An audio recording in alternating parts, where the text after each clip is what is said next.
Mr. Carson, I've started the recording. All right, thank you. I want to welcome everybody to the October 14th meeting of the Board of Zoning Appeals. My name is Jeff Carson. I'll be serving as chair of tonight's meeting. Got a couple of introductions. Vice Chair is Karen Jones. She's with us online. Gunnar Hand, who's the Director of Planning and Urban Design, is with us here in the chambers, along with James Malloy. Michael Farley with our Unified Government Legal Staff, and the following Board of Commissioners are present tonight. Dwayne Beth is here with me in the chambers, and I have the following commissioners online. I have Commissioner James Ernst, Commissioner Brandy Armstrong, Commissioner Mark Moeller, Commissioner Beverly Easterwood, Commissioner Mary Beth Schwartz. And with that, I will turn it over to Secretary Parker, who will read the opening statement. Mr. Chairman, I believe that Mr. Strauss is also with us. All right, Yes. thank Okay. We would like to welcome those participating by telephone, Zoom, or in the commission chamber to the meeting of the Board of Zoning Appeals. Members of the Board of Zoning Appeals are participating remotely by Zoom or are present in the commission chamber. Mr. Jeff Carson is serving as chairman this evening. Please note the following instructions for the meeting. If you are joining by Zoom video, please make sure you have an appropriate background. Board members that are participating by Zoom, please use the raise your hand feature when you want to speak. And after Chairman Carson recognizes you, please unmute your microphone and state your name when you begin to speak. If you're in the commission chamber, please state your name before speaking once the chairman recognizes you. For those members of the public attending the meeting virtually this evening, please use the raise your hand feature if you want to speak on an application. If you are present in the commission chamber, please come to the microphone at the front of the room as I am calling the application. After the chairman recognizes you, please state your name and address and make your comments. If you are having issues getting in the Zoom meeting, please email planninginfo@wicokck.org and let Secretary Parker know. Proper meeting decorum is expected of all participating in the meeting, and anyone who fails to act properly will be removed from the meeting. The city reserves the right to discontinue a meeting if any improper behavior occurs, which prevents the uninterrupted conduct of business. The format for this evening's meeting is as follows. The applicant will make the opening statement explaining the proposal. The applicant will be given 15 minutes to present their case, which includes the applicant, consultants, and other members of the applicant's team. Members of the board will then address any questions they may have to the applicant. Any persons wishing to speak in favor will be recognized and allowed to do so at that time. Then those persons in opposition will be recognized to make their statements and ask questions, with each member of the public being given 5 minutes to express their opinions. Time may not be shared between speakers. A speaker's time may be extended in 5-minute intervals by a 2/3 majority vote of the board. The chairman will ask for a show of hands of people who are in support or opposition that did not speak. The applicant will then answer questions and make a closing statement. The public hearing portion of the meeting will be closed, and the public will only be allowed to address the board if a question is directed to them. The staff will make their recommendation. The board will discuss the application and make their decision with a brief statement of the reason for the motion preceding the making of the motion. Motions to approve shall include the staff conditions unless otherwise stated in the motion. Mr. Chairman, our first application is BOZA 2024-012, Mariano Delgado, for property at 4012 Locust Avenue. Mr. Chairman, this application was held over from last month's meeting for the applicant and any representative to appear in person in the commission chamber tonight. Does any member of the board have any contact to disclose on this application? No. No. Mr. Chairman, I would also note that the reason it was held over was so the applicant could explain why they did not get a building permit prior to building. All right, thank you. Mr. Delgado, are you in the audience? Go ahead and come forward.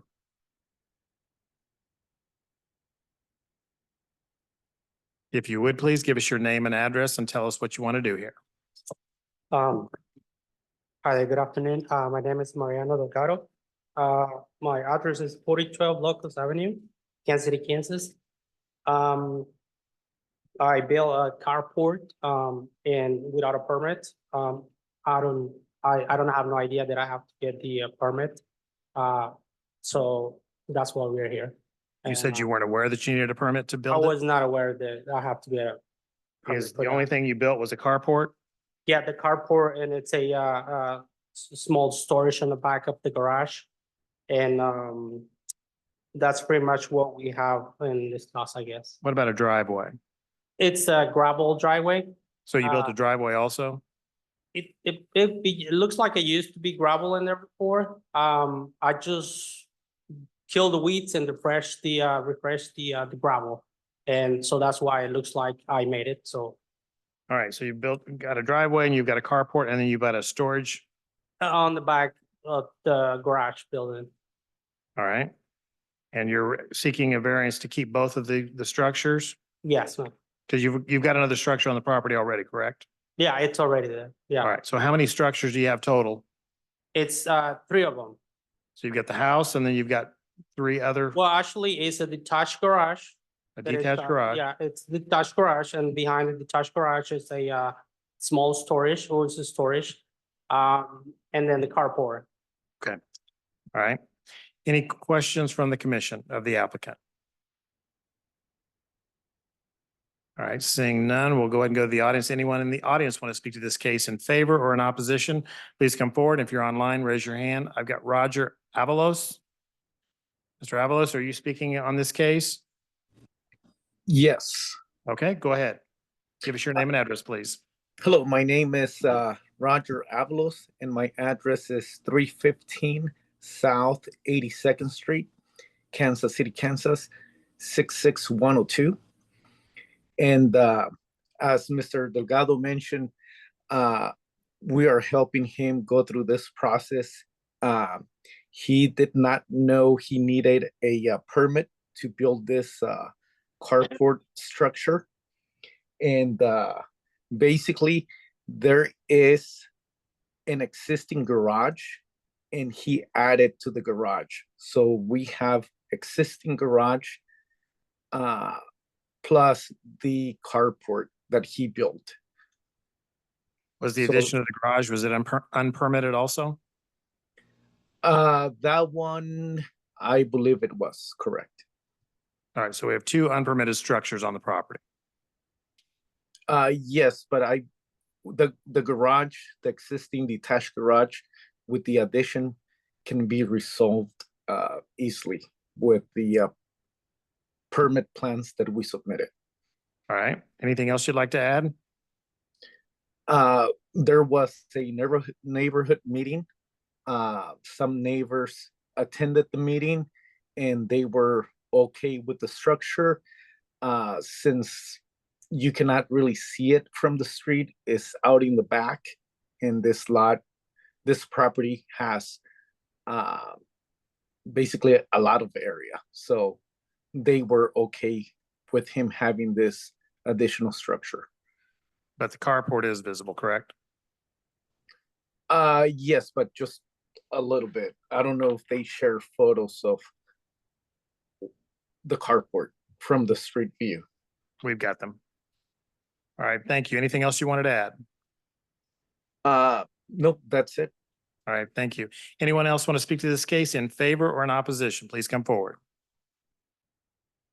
Okay, seeing none, we'll close the public portion of the meeting. We'll go to Director Hannah to get his comment. Thank you, Mr. Chair. Gunnar Hand, Director of Planning and Urban Design. Again, as Secretary mentioned, this was held over from last month. We had some technical difficulties with the applicant. Again, this is a BOZA for an accessory structure. There's 2, and I can show you the site plan to clarify because there's been a couple explanations of it. This is a self-imposed hardship, i.e. they are asking for forgiveness, not permission. This is in the planned KCK area, kind of in the Argentine / maybe close to Shawnee Heights area.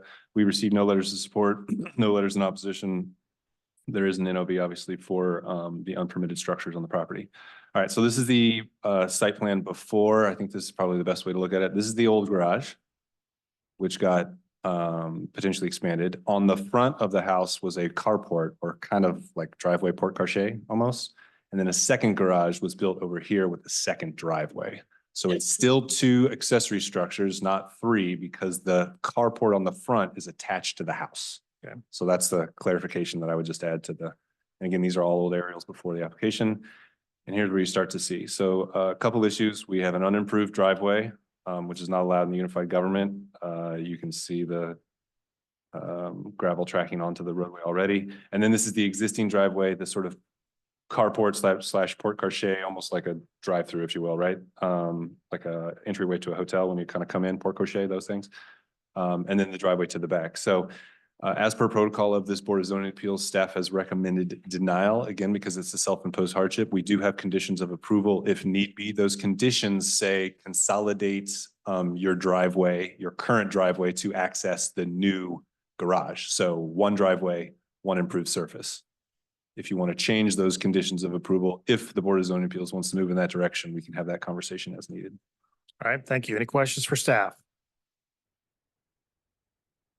Seeing no questions, I'll stand for a motion when ready.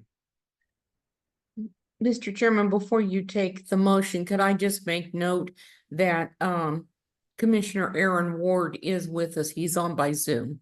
All right, thank you.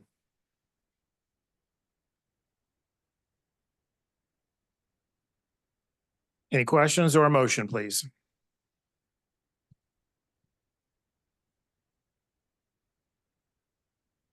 Got a long night, folks. 46 cases ahead.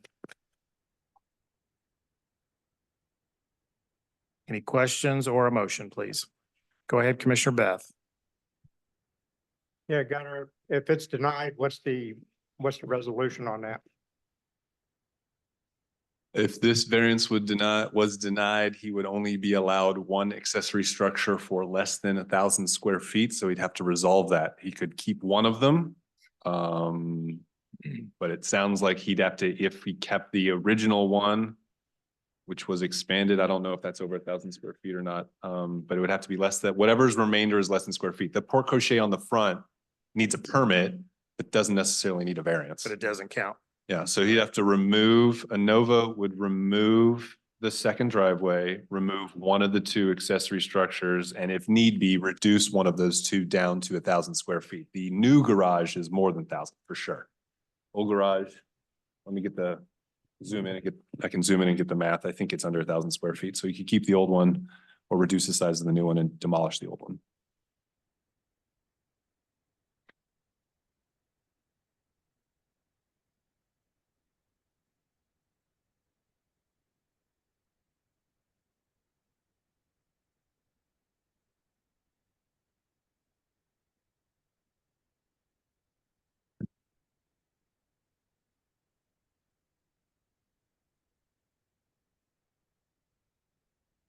Mr. Chairman, Mr. Ernst has his hand raised. I know I'm waiting for an answer from Gunner, then I'm going to go to Commissioner Oh, Ernst. and then I'm Commissioner- sorry. Yep.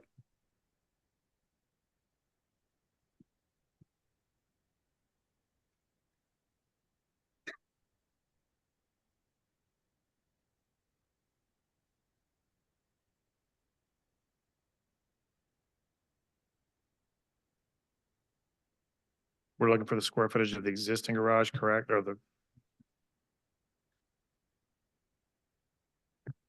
New one's approximately 1,100 square feet. The old one with the addition looks to be about 502. So again, keep the new one and reduce it somehow to 1,000 square feet is a no vote, or keep the old one, demolish the new one. any follow-up, Commissioner Ernst or Beth? No. All right, Commissioner Ernst. Want to make sure no other commissioners had questions, or a couple hands went up and down. No other questions? I'm only saying yours. In light of lacking neighborhood opposition. I'm going to move that we approve case BOZ 2024-012, subject to all staff stipulations, and that will include the gravel driveway going away and finding some other way to use the existing garage. All right, motion made for approval of variance 1 and 2 by Commissioner Ernst, subject to staff stipulation and comments and improvements necessary. Is that a second, Commissioner Armstrong? Yes, it is. Thank you. Any discussion? Seeing none, roll call, please. Armstrong, Aye. Beth, Aye. Easterwood, No. Ernst, Aye. Jones, Aye. Moeller, Aye. Schwartz, Aye. Strauss,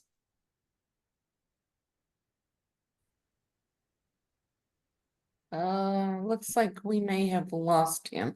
He was having some technical issues. Ward, I didn't get on till the last 5 minutes when you announced me, so I probably shouldn't vote on this one. okay. Mr. Chairman, that motion passes 6 in favor and 1 opposed to approve this appeal, subject to the conditions in the staff report. All right, thank you very much. I just need to finish this up real quick. Okay, we'll move on to our next application, which is BOZA 2024-018, Maria Thornia, for property at 1710 North 47th Street.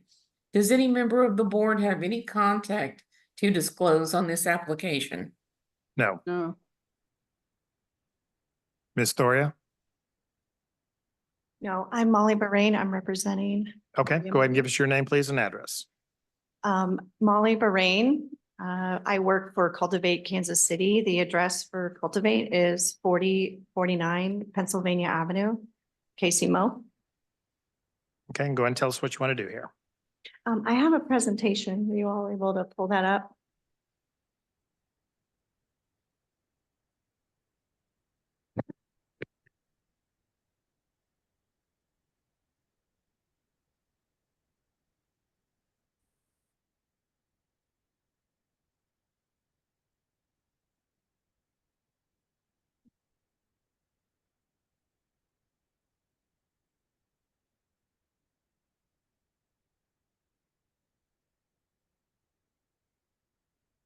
Okay.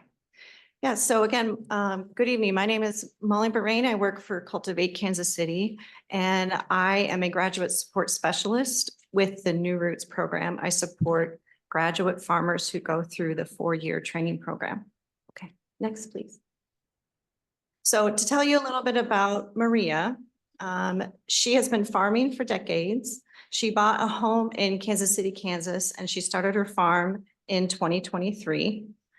Her land size is 4.3 acres. She is a graduate of the New Roots for Refugees program. She grows a variety of vegetables, flowers, blackberries, and herbs. She sells in the New Roots CSA, which stands for Community Supported Agriculture. She sells at the Lee Summit Farmers Market, St. Anne's Farmers Market, as well as wholesale markets. Okay, next. So this is Tharia Maria. Her home country is Burma. She arrived in America in 2010 from the refugee camps in Thailand.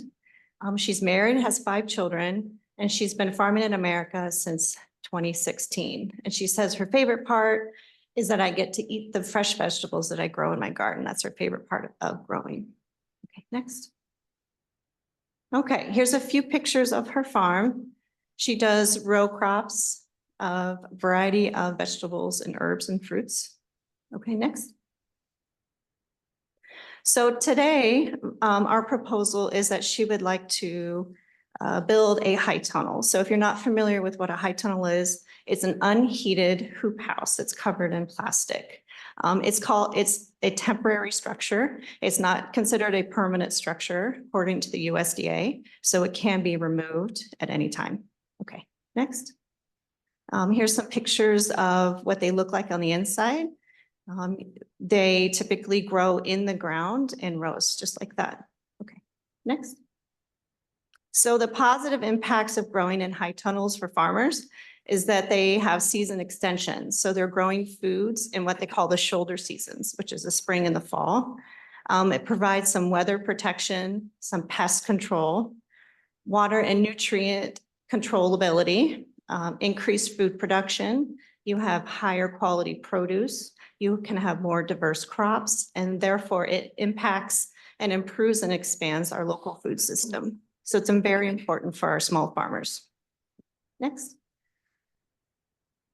So this proposal has been moved for one reason, because we had a neighbor who showed some concerns. So we went with the neighbor, our adjoining neighbor, on August 19th to discuss the location of the high tunnel. His primary concern was the distance from the attached fence.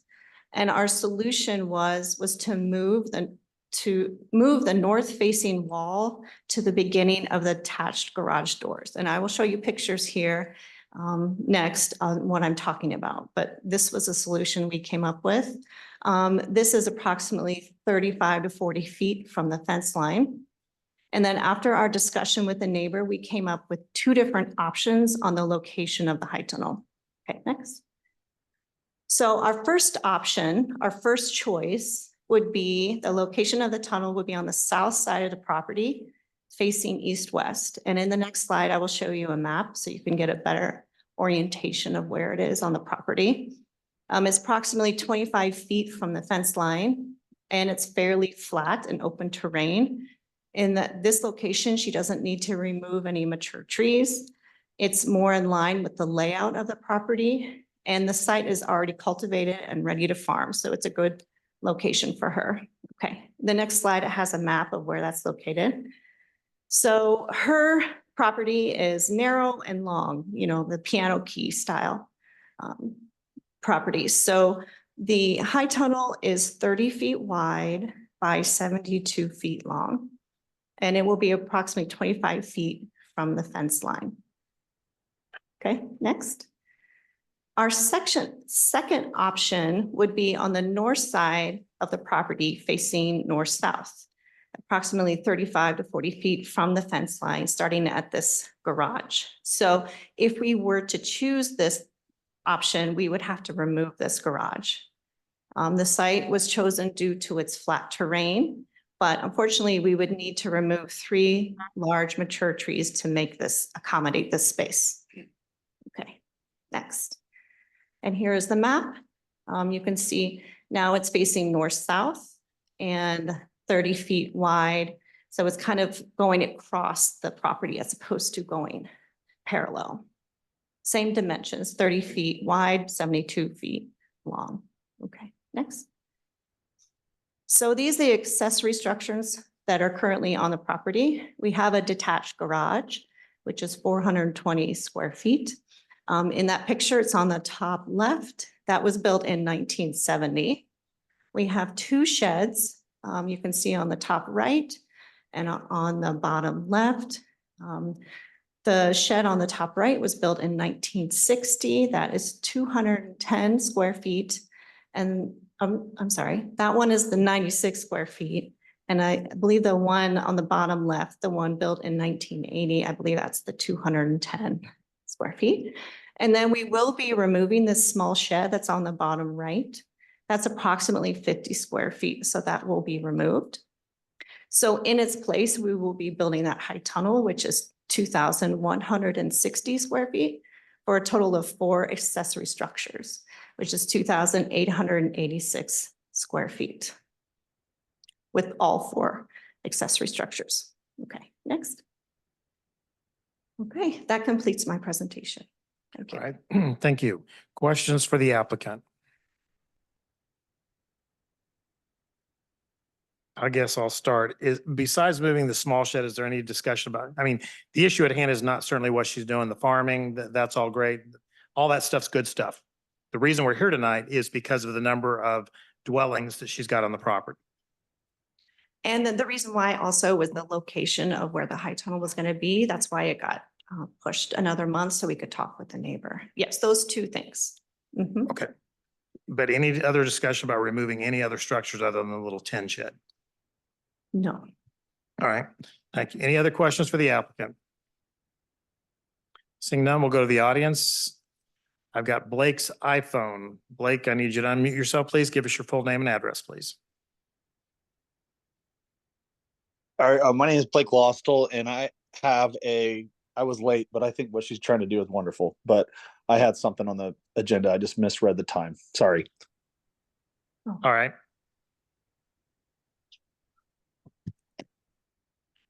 We'll go to Commissioner Straws.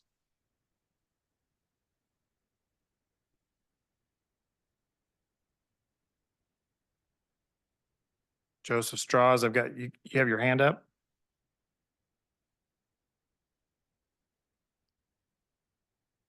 Commissioner Straws. Mr. Wood.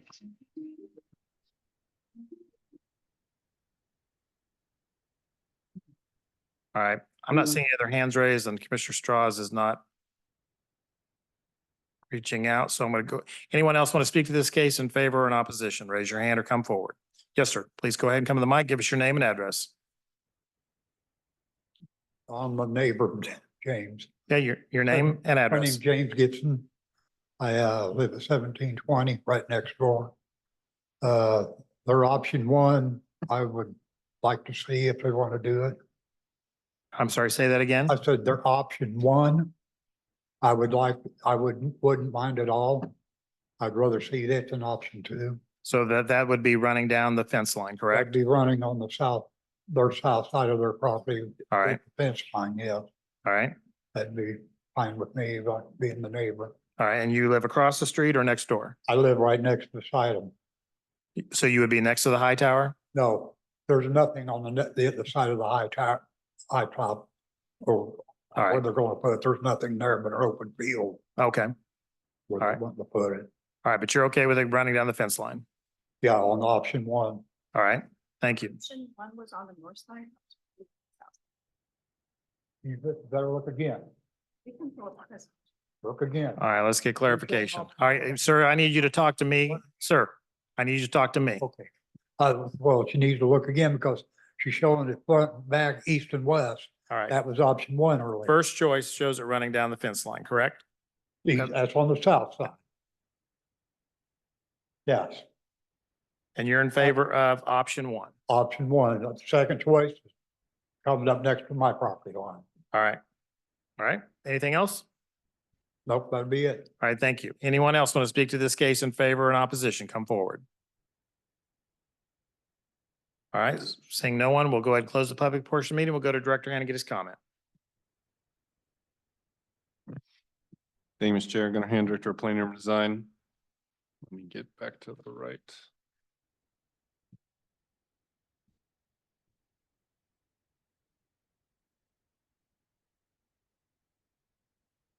Okay, so again, we have a variance for more than allowed accessory structures. There are a total and size, cumulative size. So at the end, as the applicant noted, there'd be 4 total, even with 1 removed. This is a self-imposed hardship, sort of, while the main case of the project tonight is about where to put the high tunnel, which has not been built yet. There are still all those other existing accessory structures that are basically legal non-conforming at this point. But we are seeking approval for more than 1 that are already there. So again, by protocol, staff's going to recommend denial. We do have conditions of approval if need be. Just for context, this was originally associated with a special use permit that has since been withdrawn. So it's only the variance on this property currently before us. Related to the multiple accessory structures. This is in the planned KCK area, sort of in the North Midtown part of our community. We received, again, late support. We did have 1 letter of opposition. There were some notices of violation related to hearing of roosters from the property. Again, roosters are not allowed in the unified government. So again, staff recommends denial. And just to throw our weight into it, when we had our conversation with the applicant, staff's recommendation is actually location number 2, although that would remove large trees. Our thinking is that it would be behind one of and the primary structure, so it would be more hidden, therefore more of a residential character, if you will. We defer to the the Board of Zoning Appeals on their decision. All right, thank you. Any questions for Director Hand?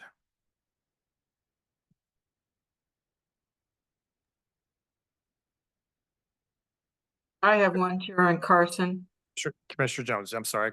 That's okay. So Gunnar, you're saying if we approve that, your thought is option 2 versus option 1. I heard the neighbor to say option 1. Is that right? I think you have the mayor and the applicant preferring option 1. Staff's only recommendation because of option 2 is that it's behind the primary structure and an accessory structure, so it would be less visible. If you look at the screen now, they have the 1 and 2 side by side, and you can sort of see 1, you will very clearly see straight off from the street. There's some trees and foliage on there, so it'll be a little obscured. Again, it's a long, deep lot, so that's to be considered. The only reason staff thought number 2 would be best is because it would be blocked by existing buildings and less of a obstruction on the single-family neighborhood. But again, we defer to the Board of Zoning Appeals on what option they would prefer. Okay, thank you. Other question? Chairman questions? Carson, Yes. can we have the neighbor repeat what was the reason that he was wanting option 1 versus option 2? Well, option 2 puts it right there right there next to my pool, my back porch. Where we sitting, It's more visible to the neighbor if it's Yeah, in I option mean, 2. puts it right. Yeah, puts it all right up in my face. All right, Okay, thank you. thank On the you. north side, yeah. Other questions for Director Hand? So just real quick, if you could, option 2 in real time would be, if you can follow my hand, right behind that accessory structure versus option 1, which is kind of a little farther back and on the south side. Again, the neighbor in question is to the north. This is your pool? Yeah. That he just mentioned, the pool right there. So again, we're talking about here or here. Thank you. Further questions for Director Hand? Seeing none, I will stand for a motion when ready.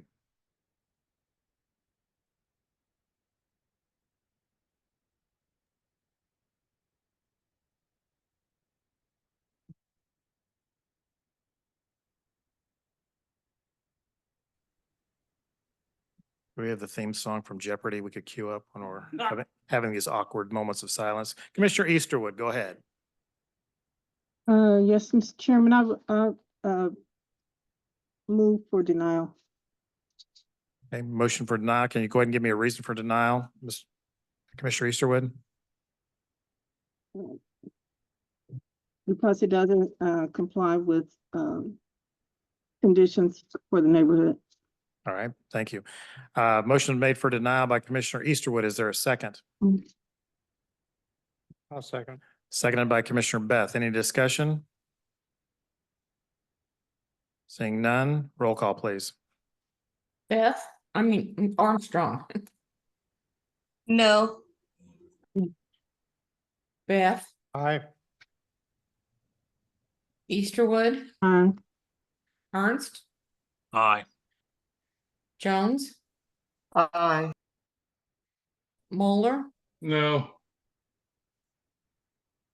Schwartz, No.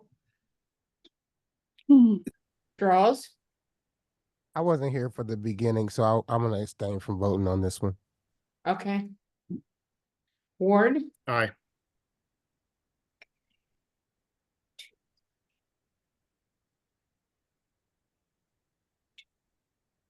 Mr. Chairman, that motion to deny this appeal passes 5 in favor and 3 opposed. All right, thank you. Folks, I'm sorry, we are running a little bit behind on the Board of Zoning Appeals. We still have 3 cases to hear, and then we will immediately start the City Planning Commission. So appreciate your patience, and we'll try to get these next cases out of here as quickly as possible. Our next appeal is BOZA 2024-021. Chris Williams with TA Travel Center of America. Mr. Chairman, I'm sorry I didn't put the address on here, and I don't have agenda since I'm out of town. Can I you? have 4610 Kansas Avenue, Kansas City, Kansas. Thank you. Does any member of the board have any contact to disclose on this application? No. Thank you. Thank you, Mr. Williams. Amy French, are you presenting on behalf of Mr. Williams? Yes, sir, I am. All right, thank you. Please, if you would, give us your name and address and tell us about your project. Sure. My name is Amy French and I'm with the Centerline Group at 1709 West Lemon Street in Tampa, Florida, on behalf of Travel Centers of America, on the property at 4610 Kansas Avenue. We're seeking a variance to install one new monument sign. And the variance is to increase the square footage and height. We're requesting a variance of a 43-foot monument sign with a square footage of 288.32 square feet of signage. The increase of square footage is to accommodate, we have a dual branded site that's going in there. We're going to be reimaging this to Amico and Travel TA Express. And we're going to need to post pricing for both of those fuel offers. So we need the extra square footage to accommodate for these businesses, especially since other alternatives such as billboards are not afforded on this property, and it's proximity to the interstate. All right, anything else? As well as the distance from the road. This property is set back, or the station is set back quite a ways from the road, almost like on an access road. So we are having to remove all the signage that is currently there due to the site being closed. So we would like to put in one sign to accommodate for all of the offers that we are going to have at the station. Okay, anything else? And the other thing that was on the draft notice was that we would need to install 16 trees to the site to meet the landscaping requirement. And you're in agreement with that? Yes, sir. All right, anything else? Not on my answer. All right, and I'm sorry, did you say you were calling from Tampa, Florida? Yes, sir. Well, our thoughts are with you all and your neighbors down there right now, and I'm surprised you have internet service. Thank you. We got power on Saturday. Great. No gas, but you got power. Okay. All right, any questions for the applicant? Seeing none. Anyone in the audience want to speak to this case in favor or in opposition? Please come forward or raise your hand if you're online. Seeing no one, we'll go to staff, get their comment. Director Hand. Thank you, Mr. Chair. Gunnar Hand, Director of Planning and Urban Design. Again, this is a variance to the sign ordinance for a monument sign. Again, this is a truck stop / gas station right over there in the Plan KCK area in the Argentine industrial neighborhood. We received no letters of support, no letters in opposition. There is a history of notices of violation, but this has been a vacant property for quite some time, so the project should address all of those specific property maintenance compliance issues. There's one thing I wanted to point out. If you're familiar with this stretch of Kansas Avenue, you know that this part of 635 is elevated pretty high. There is a section of the sign code that if you are close, i.e. abutting a freeway, you get a little bit of a larger sign, taller sign, and you'll see by this picture that they're close, darn near surrounded, but not touching that right of way. So part of staff's thinking was it's pretty close. It's effectively speaking to that freeway. And it sits in a divot. So those were sort of our thinking as we reviewed the statutory requirements for this variance in particular. As such, staff recommends approval with conditions. I will note that the applicant worked with staff quite a bit to get this to a monument sign. It started as a prohibited pole sign, and we worked with them to do one that would work for this location. So we commend staff and the applicant for doing that. It also includes the removal of an old illegal sign, which I think they've already done, so as well as the other conditions of approval. All right, thank you. Any questions for Director Hand? Seeing none, I'll stand for a motion. Commissioner Easterwood, Yes, Mr. Chairman, I recommend, I move for approval of BOZA 2024. all right, thank you. As 21. Motion to approve BOZA case 2024-021 made by Commissioner Easterwood. Is that a second? Commissioner Jones? Yes, it is. Thank you. Any discussion? Seeing none, roll call. Armstrong, Aye. Beth, Aye. Easterwood, Aye. Ernst, Aye. Jones, Aye. Moeller, Aye. Schwartz, Aye. Straws, Aye. Ward. Aye. Mr. Chairman, that motion to approve this appeal, subject to the conditions in the staff report, passes 9 in favor and none opposed. Thank you. Mr. Chairman, that takes us to our next application, which is BOZA 2024-023. Austin Thompson with Atlas Land Consulting for property at 225 North 86th Street. Does any member of the board have any contact to disclose with regard to this case? No. No. Thank you. Okay, Mr. Thompson, you're up. Good evening, everyone. My name is Austin Thompson, and I'm with Atlas Land Consulting, 14500 Parallel Road, Unit R, Baser, Kansas, 66007. And what the owner is looking to do is there is a 10-acre parcel that they own at the northeast corner of 86 and Riverview, and they're looking to take that 10-acre piece and turn it into basically 5 plus or minus 2-acre pieces.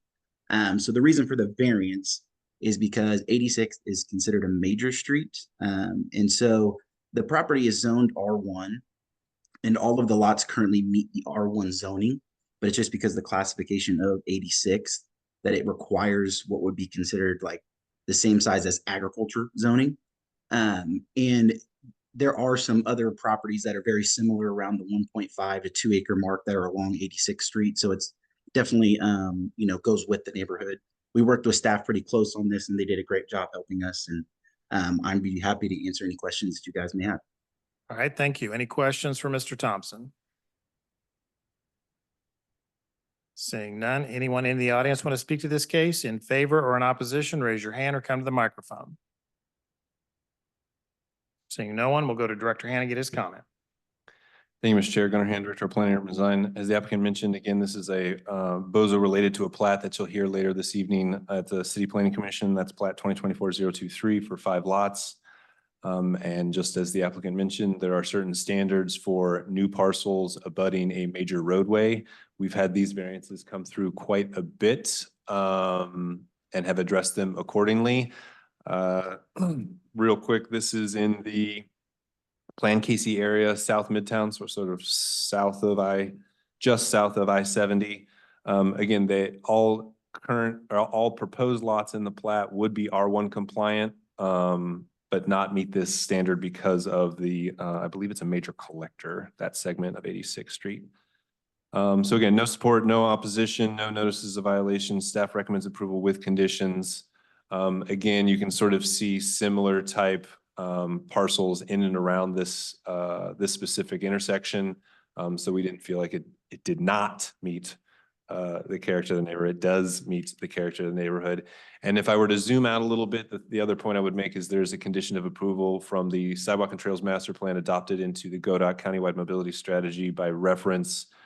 Stony Point Park is just north of the freeway, so 86th Street is designated for a priority sidewalk. That is a condition of approval. All right, thank you. Any questions for Director Hand? Seeing none, I'll stand for a motion. Commissioner Jones. Motion to approve BOZA case number 2024-023, subject to staff stipulations and comments, including the sidewalk. Thank you. Motion for approval made by Commissioner Jones of BOZA case 2024-023. Is that a second? Commissioner Schwartz. Yes. Thank you. Any discussion? Seeing none, roll call. Armstrong, Aye. Beth, Aye. Easterwood, Aye. Ernst, Aye. Jones, Aye. Moeller, Aye. Schwartz, Aye. Straws, Aye. Ward. Aye. Mr. Chairman, that motion to approve this appeal, subject to the conditions in the staff report, passes 9 in favor and none opposed. Thank you. Our next appeal is BOZA 2024-025. Austin Thompson with Atlas Land Consulting for property at 1870 North 26th Street.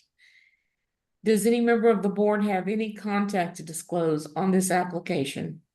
No. I'm sorry, what address did you give, Janet? Well, I was looking at the screen here, but it's different. I had 2601 Garfield Avenue. Correct. What is the correct address?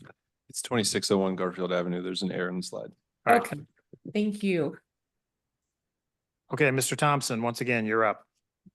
Good evening, everyone. My name is Austin Thompson, and I'm with Atlas Land Consulting, 14500 Parallel Road, Unit R, Baser, Kansas, 66007. And what the owner is looking to do here is they are new owners of the property who recently purchased, and as a purchase option that they had to purchase both properties.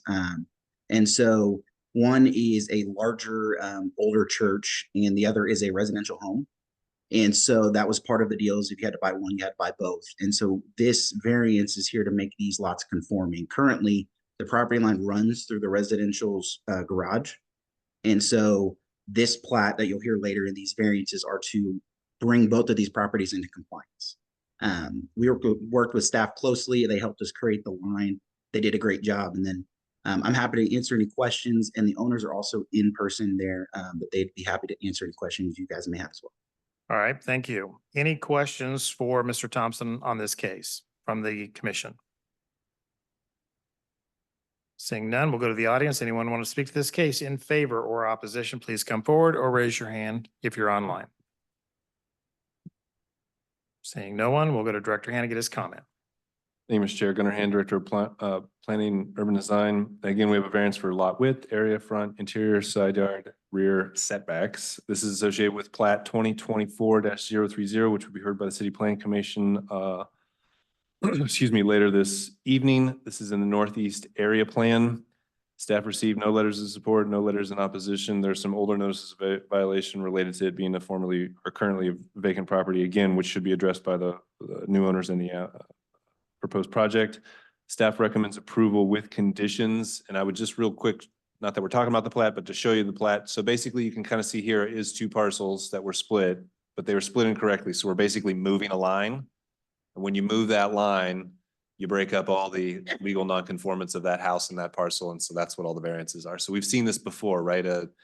Back in the old days, a church would be able to be built in an R1 zone.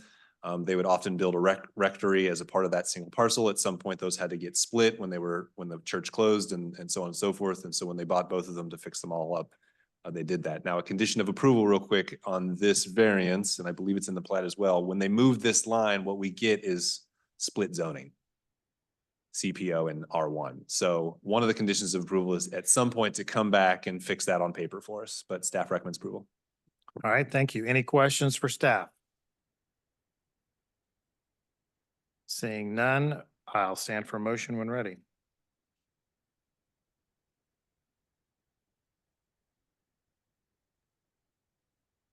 Commissioner Jones. Motion to approve BOZA case number 2024-025, subject to staff stipulations and comments, including the last one that Gunnar stated. All right, thank you. Motion for approval of BOZA case 2024-025 made by Commissioner Jones. Is that a second, Commissioner Easterwood? Yes. Thank you. Any discussion? Seeing none, roll call. Armstrong, Aye. Beth, Aye. Easterwood, Aye. Ernst, Commissioner Ernst,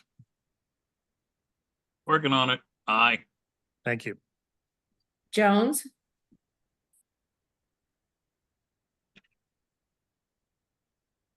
Aye. Moeller, Aye. Schwartz, Aye. Draws, Aye. Ward. Aye. Mr. Chairman, that motion to approve this appeal, subject to the conditions in the staff report, passes 9 in favor and none opposed. Thank you. And folks, that it concludes our Board of Zoning Appeals agenda. We're going to take a short 5-minute break. We'll get the Planning Commission going right away, and we'll get to this real quick. Thank you very much.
I was the last one that got it.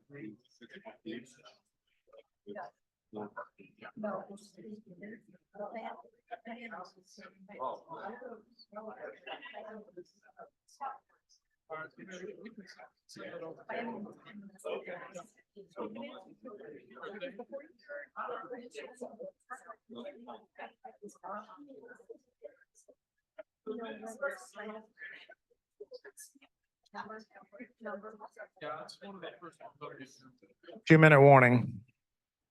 Yeah, that's the Board of Zoning Appeals. So it's planning. Okay.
Okay, Janet, are you ready?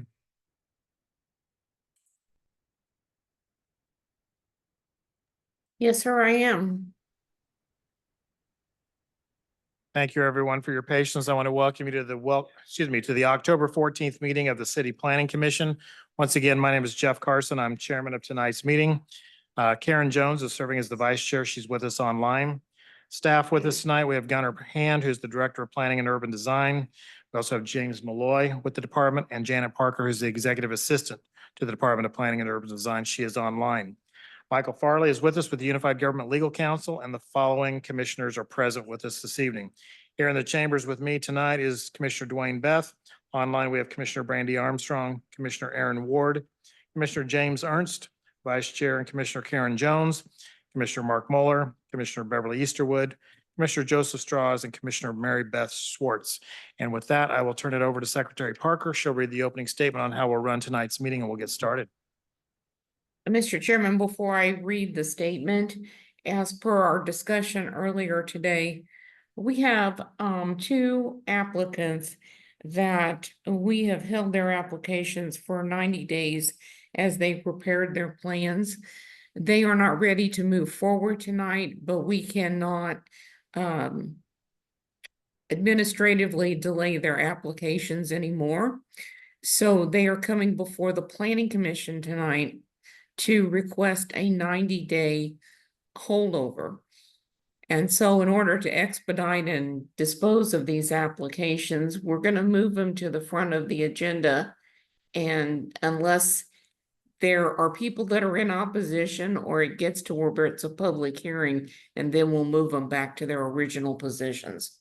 All right, thank you. Okay, so we have two that we're going to hear together for a holdover request, and we'll just take one vote on it. It is change of zone application COZ 2024-013. Aaron March, change of zone from AG Agricultural District to CP1 Planned Limited Business District to construct a quilt museum at 1133 North 94th Street.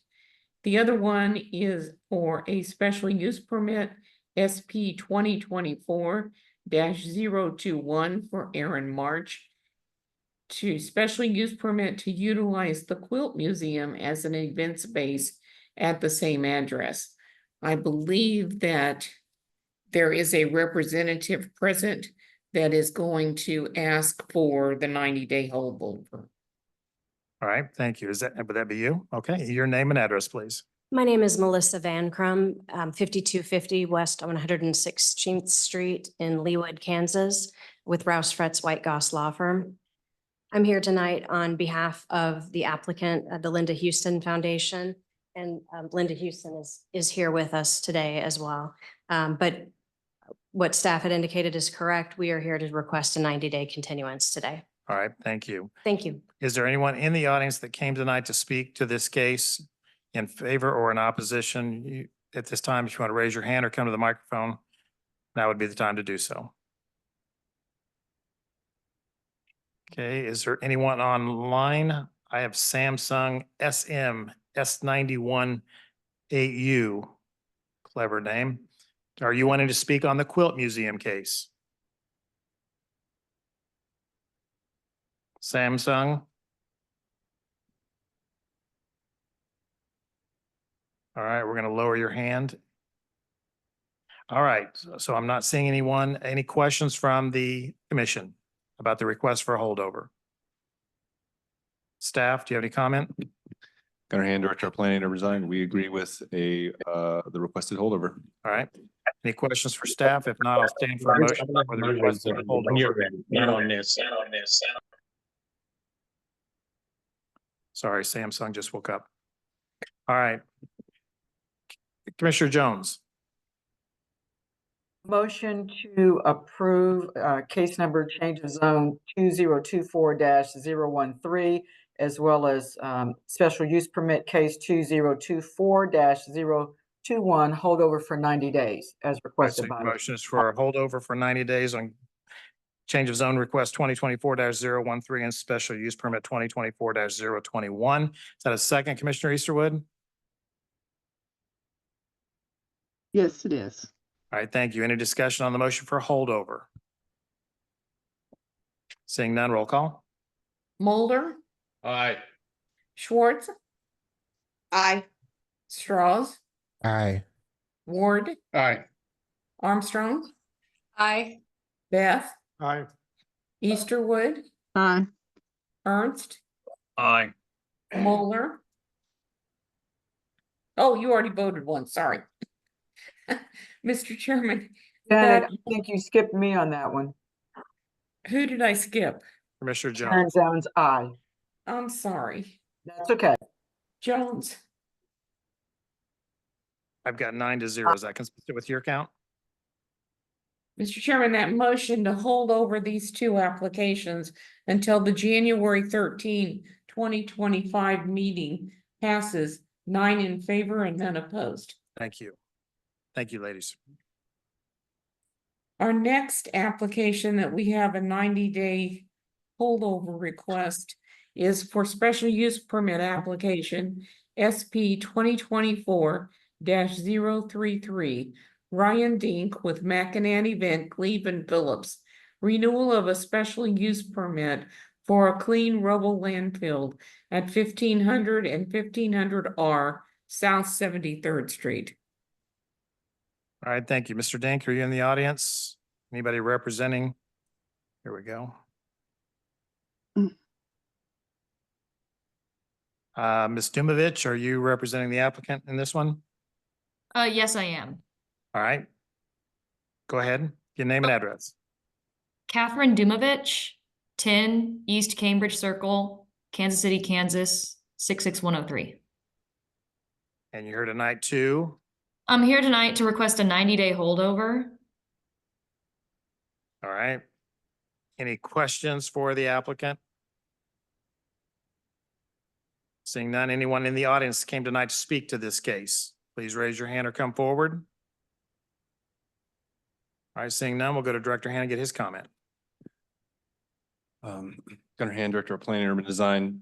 I probably should have mentioned this in the first one. Again, the clarification is the ordinance only allows 90-day holdover that can be granted by staff and then another 90-day for a total of 180 by the City Planning Commission. So again, the 90 days with staff administrative holdover has expired, which is why they're before the Planning Commission asking for their next 90 days. Again, after this 90 days, if we don't get an application, we withdraw it. All right. Or completed application, we'll withdraw it. And you're supportive of the request. Yes, sorry, right, staff is thank you. supportive of the holdover. All right, questions for staff? Seeing none, I'll stand for a motion. Mr. Jones, go ahead. Motion to approve special use permit case number 2024-033, holdover for 90 days. All right, thank you. Motion for holdover for 90 days of case special use permit 2024-033 made by Commissioner Jones. Is that a second, Commissioner Armstrong? Yes, it is. All right, thank you. Any discussion for the motion for holdover? Roll call, please. Moeller, Aye. Schwartz, Aye. Strauss, Aye. Ward, Aye. Armstrong, Aye. Beth, Aye. Easterwood, Aye. Ernst, Aye. Jones. Aye. Mr. Chairman, that motion to hold over this special use permit until the January 13, 2024 Planning Commission meeting passes 9 in favor and none opposed. All right, thank you. We'll see you in 90 days. Thank you. Mr. Chairman, I will proceed with the statement now. We would like to welcome those participating to the meeting of the City Planning Commission. The members are participating remotely by Zoom webinar or in person in the commission chamber. Mr. Jeff Carson is serving as chairman this evening. Please note the following instructions for the meeting. Planning Commission members attending by Zoom, please make sure you are visible during the meeting and use the raise your hand feature to speak. After Chairman Carson recognizes you, unmute your microphone and please state your name when you begin to speak. If you are in person in the commission chamber, when Chairman Carson recognizes you, please state your name before speaking. For those members of the public in attendance via Zoom or telephone, use the raise your hand feature when you want to speak on an issue. The chairman will recognize you when it is your time to speak. Unmute your microphone and state your name and address before giving your comments. If you are attending in person, please come to the microphone at the front of the room as the application is being called, and the chairman will recognize you when it is your time to speak.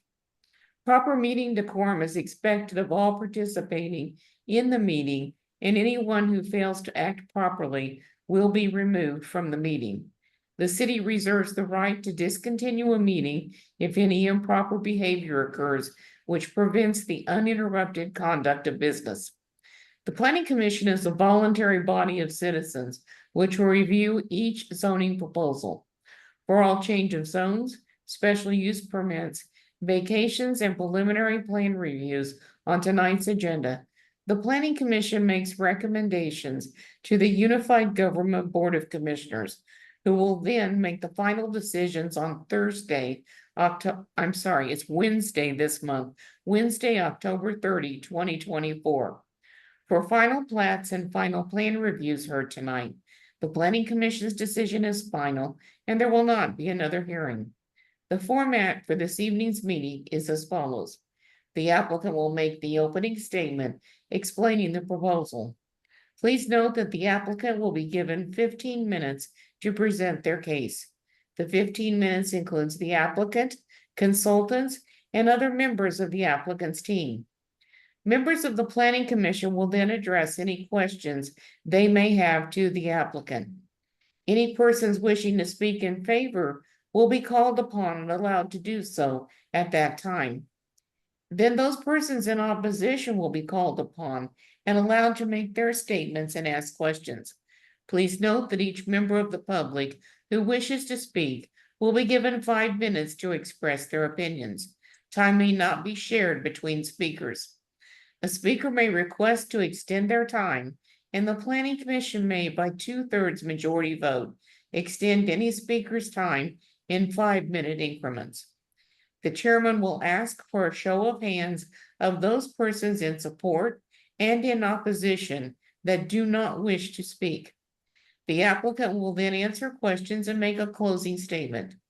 The public hearing portion of the meeting will be closed, and the public will only be allowed to address the commission if the question is directed to them. The Planning Commission will discuss the application and make their recommendation. If persons in opposition want to formally protest a change of zone or special use permit, a means is available by a legal protest petition, which can be obtained along with the necessary instructions by emailing the Planning and Urban Design Department at planninginfo@wycokck.org tomorrow morning. Any application receiving a unanimous vote of recommendation by the Planning Commission will appear on the consent agenda of the Unified Government Board of Commissioners. Unless there is a request to remove an item from the consent agenda by the applicant, a member of the Unified Government Commission, or other interested parties, the Planning Commission's recommendation will be adopted. The consent agenda is heard at the beginning of the meeting at 7 p.m. The Planning Commission will also have a consent agenda as part of their meeting this evening. The consent agenda is the first part of the agenda. Items on the consent agenda are final plats, final plans, or special use permit renewals that have received a staff recommendation to approve. Unless there is a request to remove an item from the consent agenda by the applicant, a member of the staff, a member of the Planning Commission, or other interested parties, the staff recommendation on all the items on the consent agenda will be adopted by the Planning Commission at one time. I will read a list of agenda items on the consent agenda, and when I have completed the list, the chairman will ask if there are any requests to remove items. This is your time to use the raise your hand feature, be recognized, and request that an item be removed from the consent agenda if you do not agree with the staff's recommendation. If you are in the commission chamber, please come to the microphone, state your name and address, and the item you want to remove from the consent agenda. The Planning Commission is required to disclose contacts about any item on the Planning Commission agenda. Before each item, I will ask if any contacts have been made, and members of the commission will be asked to disclose those contacts. Please note that your opinions will be forwarded to the governing body for their consideration in making a final decision on Wednesday, October 30, 2024 at 7 p.m. I will now read the items on the consent agenda. Consideration of the September 9, 2024 Planning Commission minutes. Special use permit application SP 2024-054. Brian Darby, with Cultivate Kansas City Incorporated. Renewal of a special use permit for a community garden and greenhouse at 1810 North First Street. Special use permit application SP 2024-055. Brian Darby with Cultivate Kansas City Incorporated. Renewal of a special use permit for storage containers, coolers, farm market training, and a community garden at 1900 North First Street. Special use permit application SP 2024-057. Brad Willits with Dynasty Holdings. Renewal of a special use permit for a volleyball training facility at 7120 Gibbs Road. Special use permit application SP 2024-059. Pete Davis Jr. with Auto Plug LLC. Renewal of a special use permit for an auto dealership with light repair and detailing at 1830 Quindaro Boulevard. Special use permit application SP 2024-063. Blake Lostel with Colonial Club LLC. Renewal of a special use permit for live entertainment at a drinking establishment at 322 North 6th Street. Special use permit application SP 2024-070. Megan Duma with MD Homes LLC. Renewal of a special use permit for a short-term rental at 408 Sandusky Avenue. Special use permit application SP 2024-071. Megan Duma with MD Homes LLC. Renewal of a special use permit for a short-term rental at 2706 Esplanade Lane. Special use permit application SP 2024-072. Aaron Lilly. Renewal of a special use permit for a short-term rental at 4138 Lloyd Street. Special use permit application SP 2024-073. Allison Schwartz. Renewal of a special use permit for a short-term rental at 625 Northrop Avenue. Special use permit application SP 2024-075. Betsy and Ryan Maxfield. Renewal of a special use permit for a short-term rental at 4436 Cambridge Street. Special use permit application SP 2024-076. Elizabeth Harding. Renewal of a special use permit for a short-term rental at 2822 West 43rd Avenue.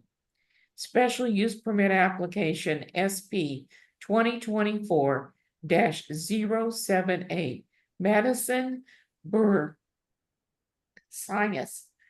Renewal of a special use permit for a short-term rental at 4206 Mission Road. Special use permit application SP 2024-079. Lance Pierce with Carrot Home Management. Renewal of a special use permit for a short-term rental at 3925 Springfield Street. Special use permit application SP 2024-080. Lance Pierce. Renewal of a special use permit for a short-term rental at 4028 Booth Street. Special use permit application SP 2024-081. Lance Pierce. Renewal of a special use permit for a short-term rental at 4456 Springfield Street. Plat application, plat 2024-027. John Grahovic with Engineer GC Services. Final plat, Oak Meadows for 9 lots at 5001 Parallel Parkway.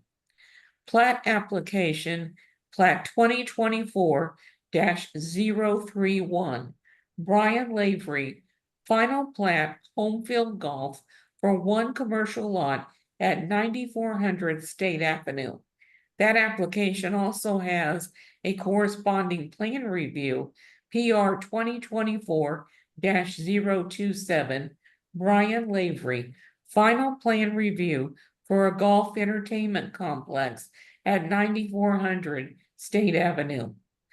Plan review application PR 2024-026, Eddie Muslet, final plan review for the 3,200 square foot expansion of a grocery store at 2102 Metropolitan Avenue. Plan review application PR 2024-028, Carter Mann, final plan review for a drive-through fast food restaurant at 812 Minnesota Avenue. The items I have just read are on the consent agenda. At this time, does any member of the commission wish to disclose any contact on any of these items? No. Blake Lostel is my client. I don't know who said that. Commissioner Schwartz. Schwartz did. Blake Lostel with Colonial Club LLC is my client. In real estate. Okay. Thank you. Mhm.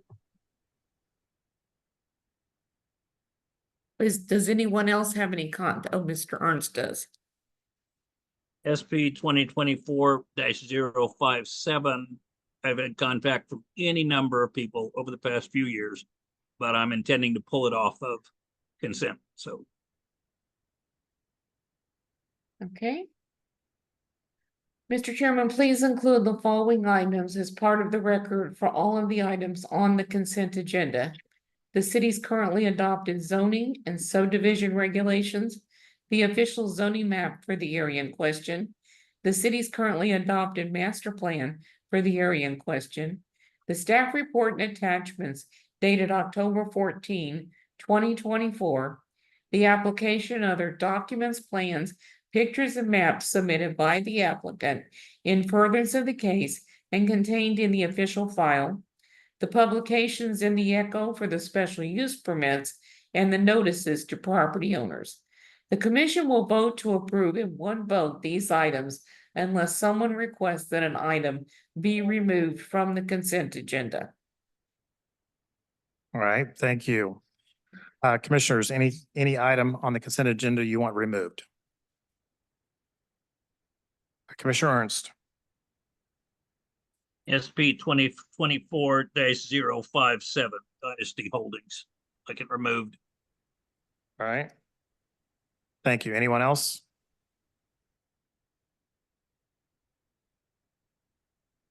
Anyone in the audience want anything removed from the consent agenda, please come forward or raise your hand.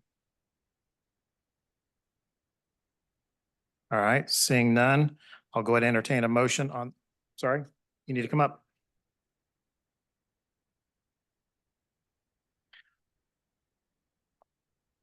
What item, ma'am? Yes, Sharon Curtis, 5041 Garfield, Kansas City, Kansas. Plat 2024-027. Okay, More has been submitted on that, but because of misunderstandings. that's the one you want removed. Deadline, yes. That's all I need from you right now. Okay. Have a seat. Thank you. Anything else? All right, seeing none, go ahead, Commissioner, or sorry, Director Hand. Gunnar Hand, Director of Planning and Design. Based on the commissioner's comment about SP 2024-063, I think we might need some clarification. We could pull it so she could recuse herself, or she would have to recuse herself from everything on the consent. I guess I'll defer to her and legal. Legal. This is Mike Farley with the legal department. Yeah, given Commissioner Schwartz's comments, either option would be okay. Because it is the consent agenda and an affirmative vote would send them all through anyways. If she were just to recuse herself from everything, we could just keep on going. Otherwise, we can pull that specific item. All right, Commissioner Schwartz, you have two choices. One will either pull SB 2024-063, so you can recuse yourself, or you'll need to recuse yourself from all items on the consent agenda. What is your choice? I'll recuse myself from all items. All right, thank you. Mhm. That work for you? All right, thank you. I'll now entertain a motion on the remaining items on the consent agenda with the exception of SP 2024-0557 and plan review, plat 2024-027.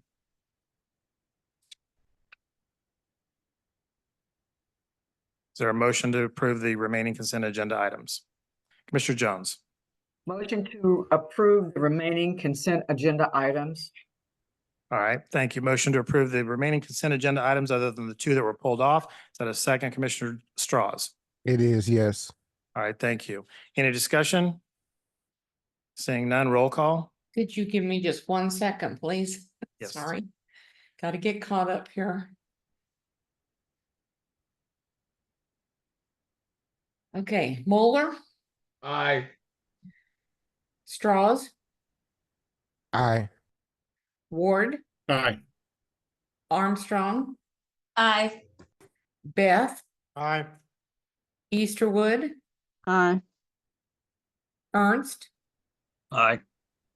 Jones.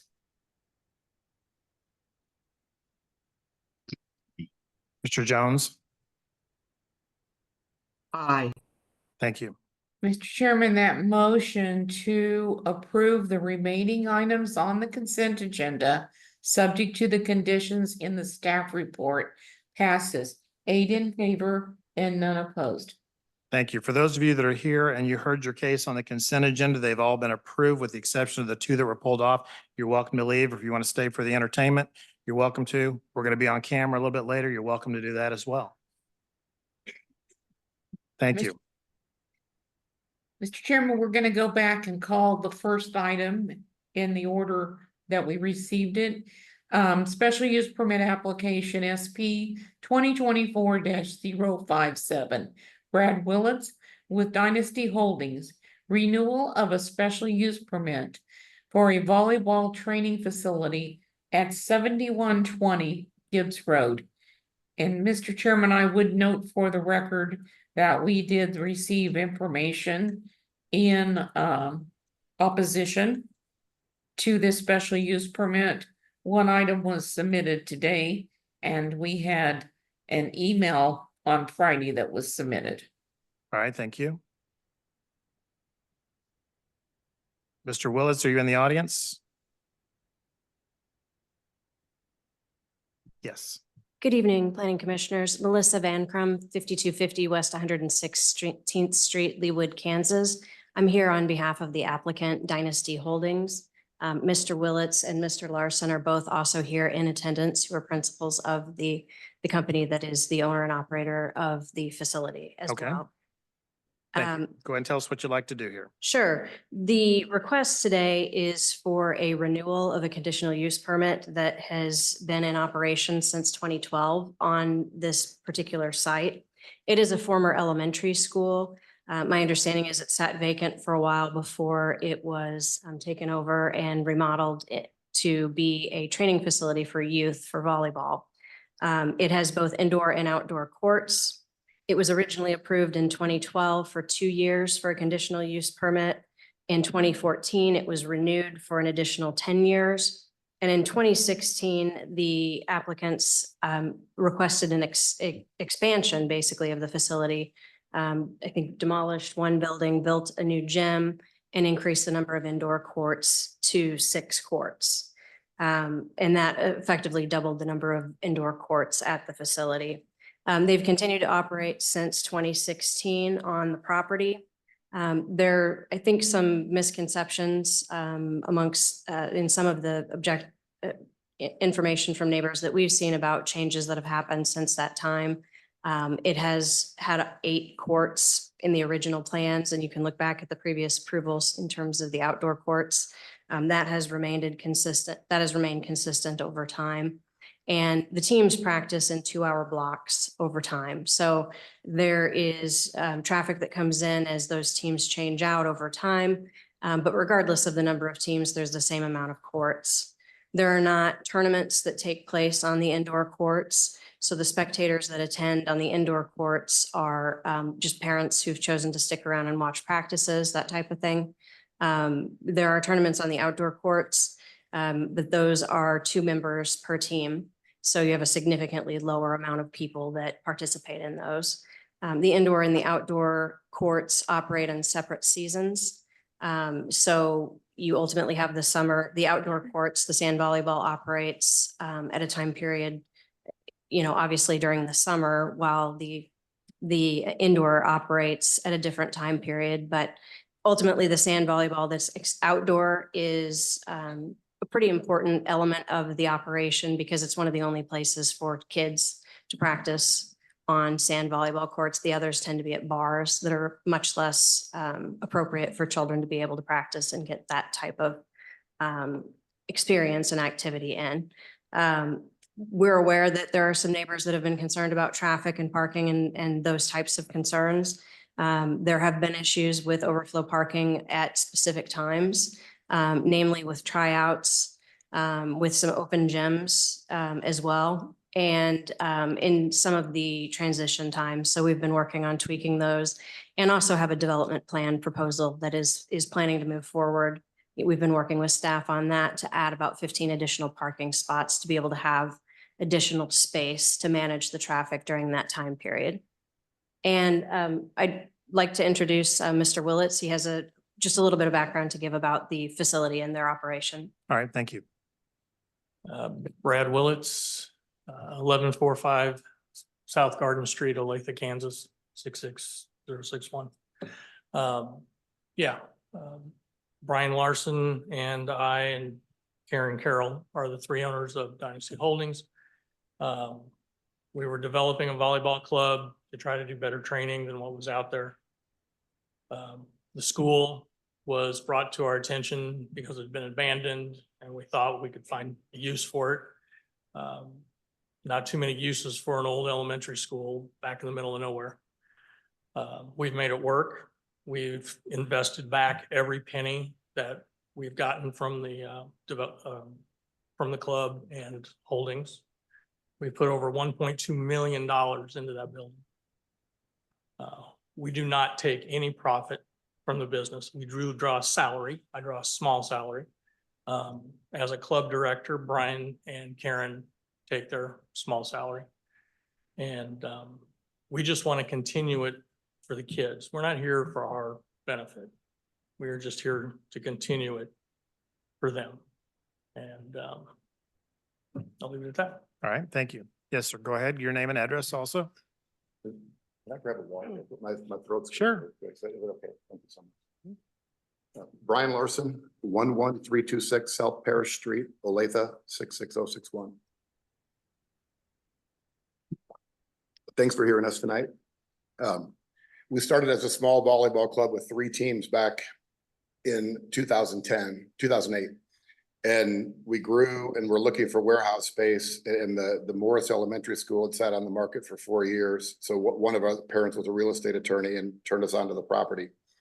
We purchased the property. The Dynasty Volleyball Club was real small, but we couldn't, the banks would not loan to a not-for-profit. So Brad, myself, and then Karen Carroll, who's not here, the 3 of our families invested into Morris Elementary through Dynasty Holdings and started Dynasty Volleyball Club at Morris, the current KCK location, in 2012.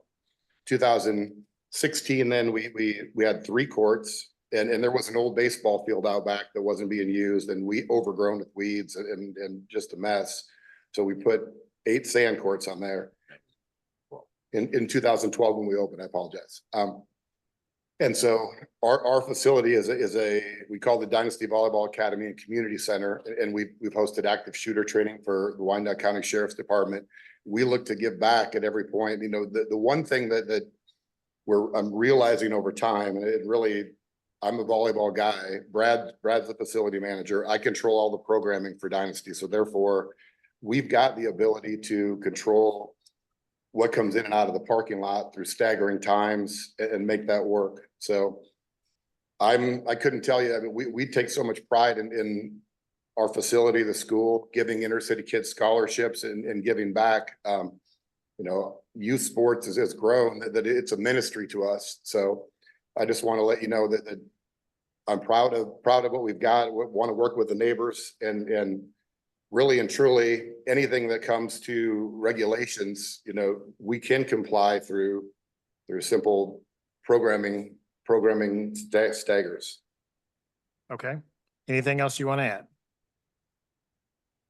I think the one thing I'd add is that we're aware that there are some current concerns amongst the neighbors. We've done our best to work with them over the course of time to adapt to handle those. We're open to other discussions, you know, about other things that the commission thinks might be helpful here. But we're here to answer any questions we have, and we thank you for your time. All right, thank you. Any questions from members of the commission for the applicant?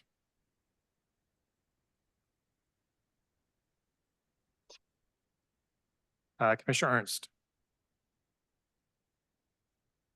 Obviously, I want to talk about that parking issue. You said you're in control of what goes on out there, Yes, sir.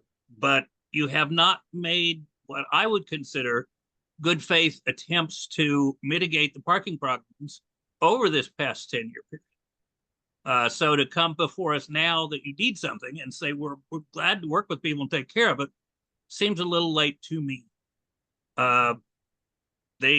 Those are very narrow streets out there. If the other commissioners haven't been out there, super narrow, beats anything in the city. And we've had to go to parking signs because your people were blocking what's barely a 2-lane road. And yet the police were still out last week, I think, writing tickets. There were discussions about how to change and come in off inland.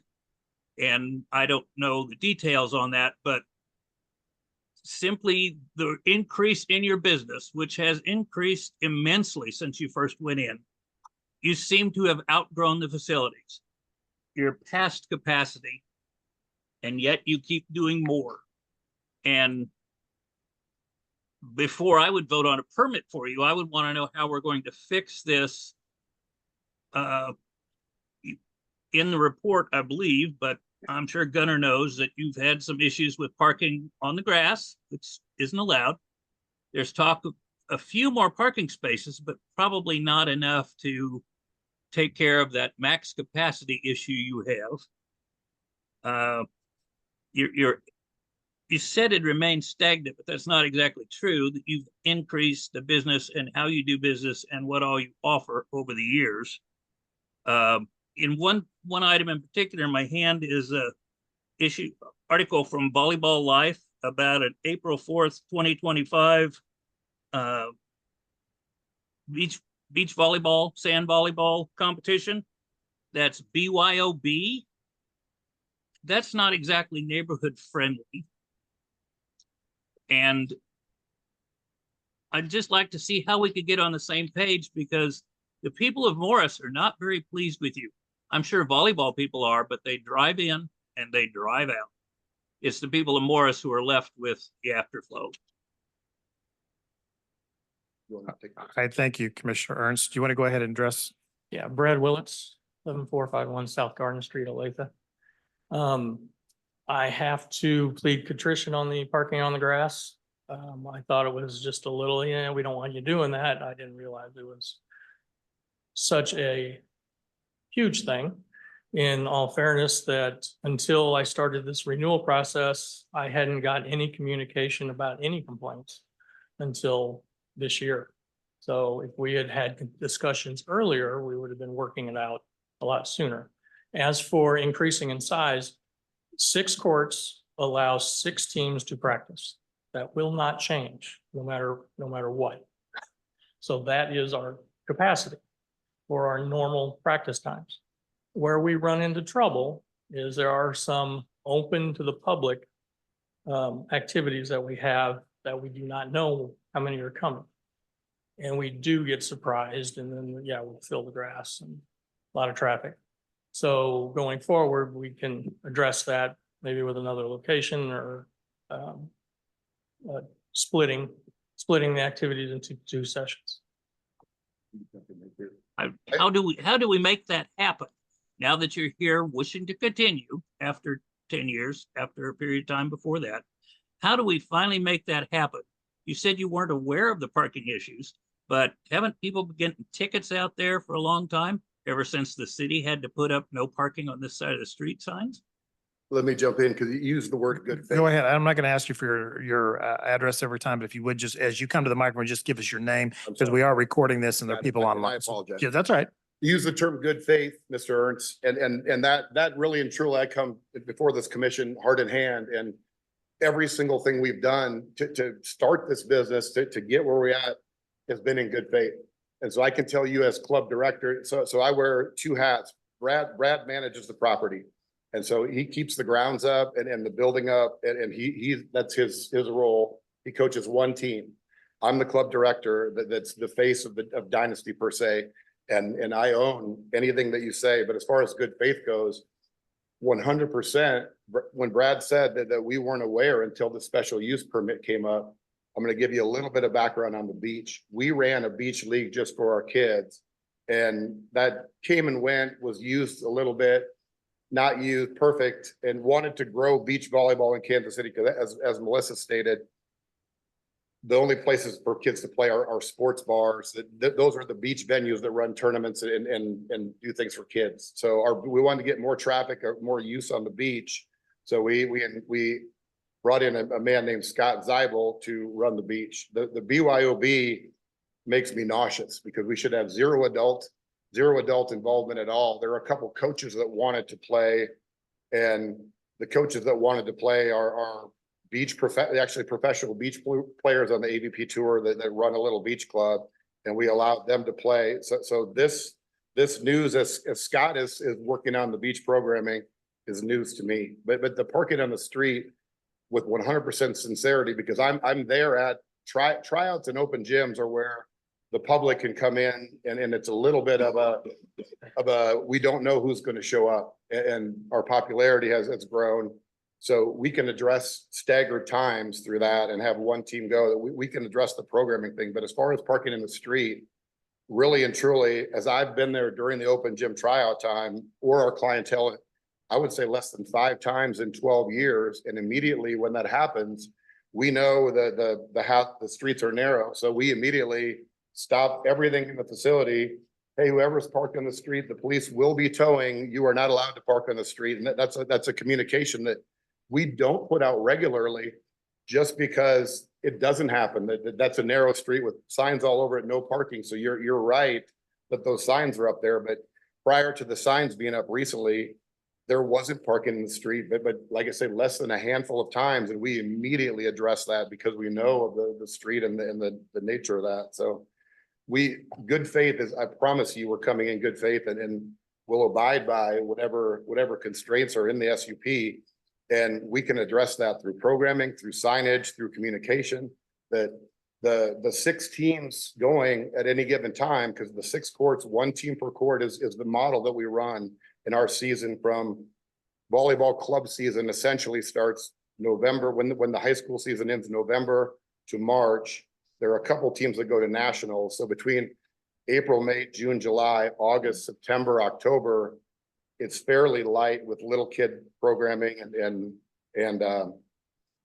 sand and camps. It's fairly light. So the overflow in our parking is limited. The parking on the grass, though, I want to plead ignorance there, because I truly, we can avoid that through scheduling. And if that's a point of contention and being upset, like I say, until this special use permit came up, and that Scott Zeibel, he came to me, the beach guy. We had lunch about 3 weeks ago, month ago, 6 weeks ago. It's a blur. We had lunch, and he said that some of the neighbors are real unhappy. I just want you to be aware, when I filed a permit to sell canned beer, and I told Scott, look, this is youth only. The fact that you want to sell for adults, this is a youth volleyball facility, no alcohol. It's taboo, and so 0% of us will condone alcohol. 0% of us will condone adults unless it's our coaches playing. So I'm coming with sincere good faith, and it's not an act of contrition because our backs are, we're up for renewal. It's an ignorance that it's not been brought to my attention as club director until this, now that we're up for renewal, I'm being made aware of issues. Because we genuinely do. The Morris community, when we had our initial hearing, when we first purchased the property, if you want to help me with the term, when the community meets at our center and Like neighborhood meeting. Neighborhood meeting. we had a neighborhood meeting and we made it clear there that you know, this is a youth volleyball venue. We had a neighborhood meeting recently, and you may hear about, a couple of the neighbors said, a driver took my mailbox off because it's narrow street. Drivers are speeding down there. We've had somebody hit a mirror on a car. I didn't know about any of that till our last neighborhood meeting, that we will address all of that and damages that are incurred by our community. I mean, like that's the footprint, the number of kids we've got with the stagger and the season, because our season, we've got little kids going that are training for a rec league. So our teams range from the best in the country, kids that are getting college scholarships, to kids that are looking for an opportunity that can't afford volleyball. So they're doing rec light, introduction to volleyball, and the whole spectrum of in between for our programming. So it really and truly, this is just a matter of us being made aware of what parameters we need to operate under and working closely with the community. And we want to work with the community. We love the community that we live in. So did you have a neighborhood meeting okay, what was the results of that? Did you have turnout? We did. We had roughly 8 neighbors, 2 couples, and then 4 singles, and a variety. That's where I heard about the mirror on the car and the mailbox and the concerns about speeding. So I gave people wrote my phone number on the whiteboard and said, please let me know of any issue, any concern, and we will address and deal with that. And I sincerely tell you that this has not been a 12-year free-for-all, growing, expanding, bursting at the seams. This is very deliberate, you know, what can we do? What can we give back? And we're very cognizant of our footprint on the community. If we need to do better, we are willing and willing to do whatever we need to do to stay in business. All right, thank you. Commissioner Ernst, anything follow up? Well, this is not the only case we have tonight. We have quite a few, and it may not be the most important to everybody else. But I don't think you answered, not saying you lied. I'm saying I'm not sure you answered anything I brought up. You keep mentioning youth. I'm pretty sure that's not where the BYOB comes in. The parking has been an issue for some time, so I'm a little surprised you don't know about it. I actually sent in a number of pictures today. I don't know if there's any way we can show them so that the other commissioners can see a car in a ditch.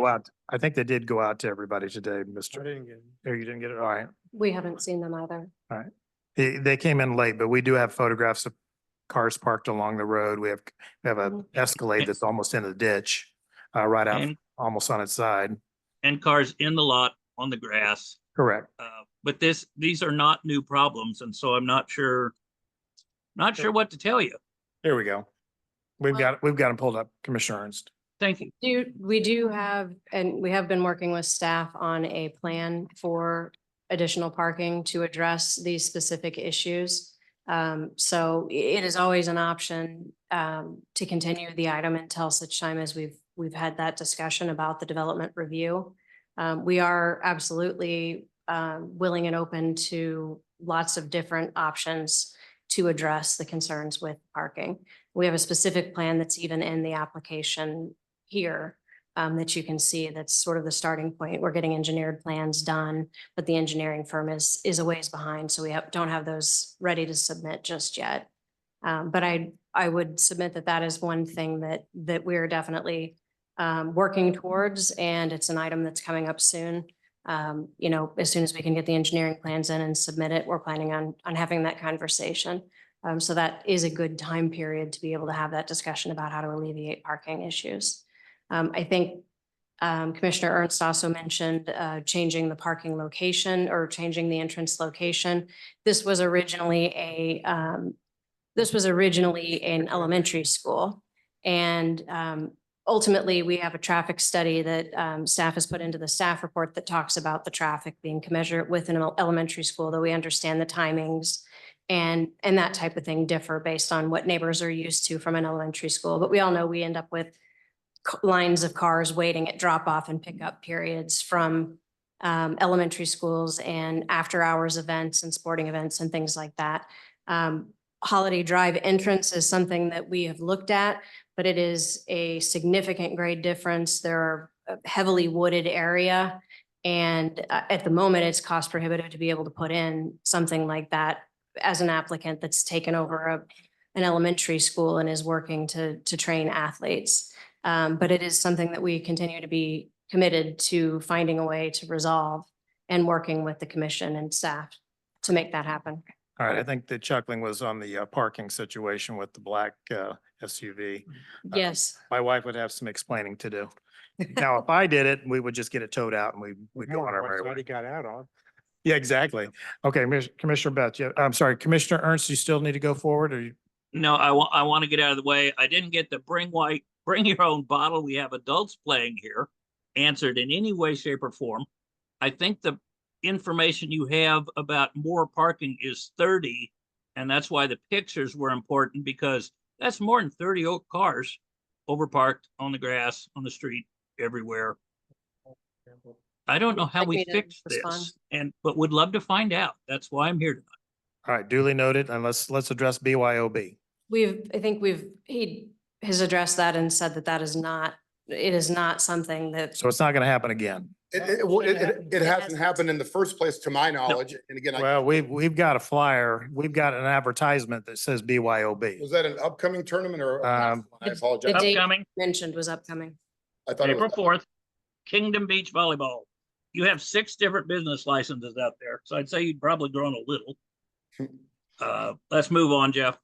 All right, thank you. I've decided. Commissioner Beth?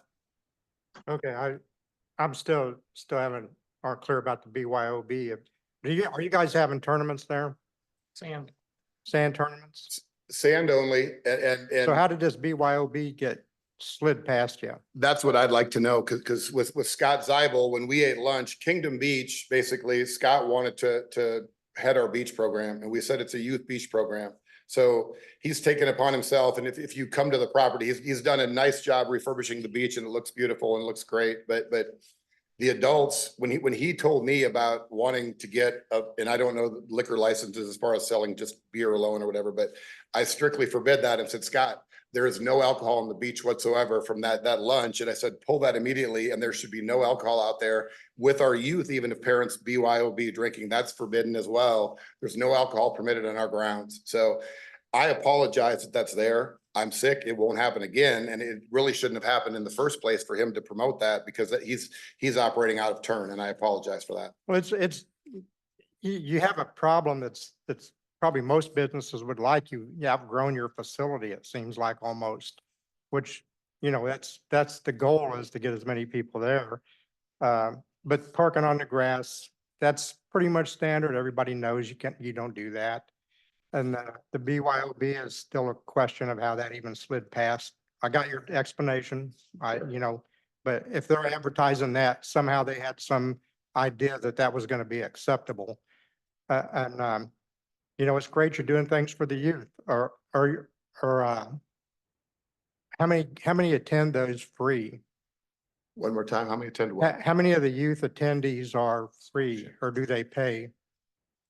We've got roughly 430 kids or so, and the 430 though is seasonal within our season, obviously for Dynasty Club, but then VIP and programming, little intermittent seasonal, like one team practice 1 hour a week for a very 2 months time.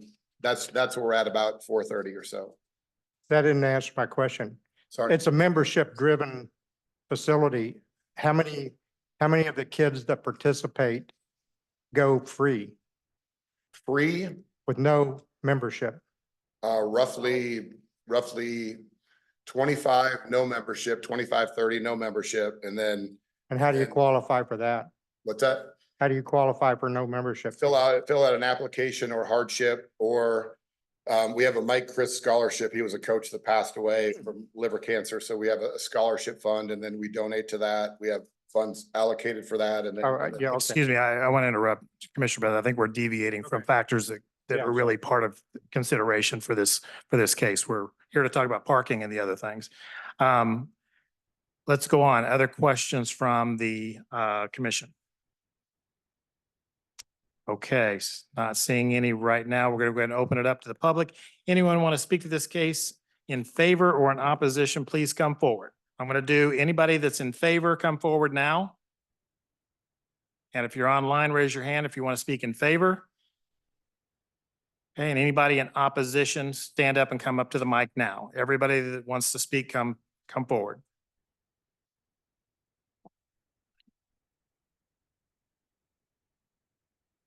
I got here first. Yes, sir. Your name and address. That's Yes. fine. Somebody has to be first. Kenneth Brewstead, 7165 Gibbs Road, right across.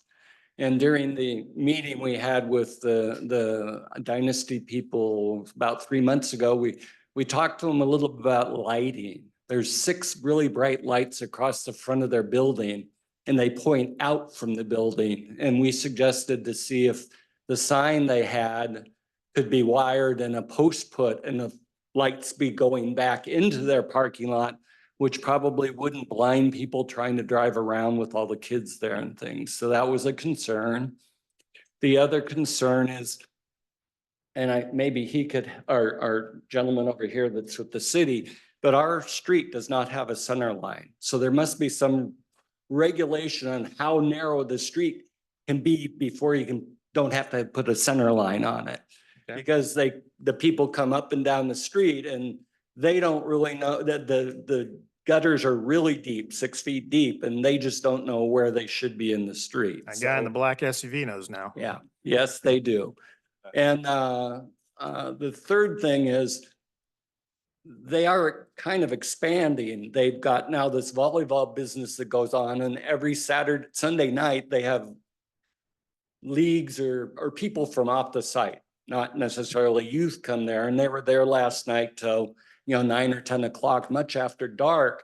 And they went in earlier this year and facilitated those courts with lights so that they could stay on much later in the Talking about the evening. outdoor sand courts? Yes. Okay.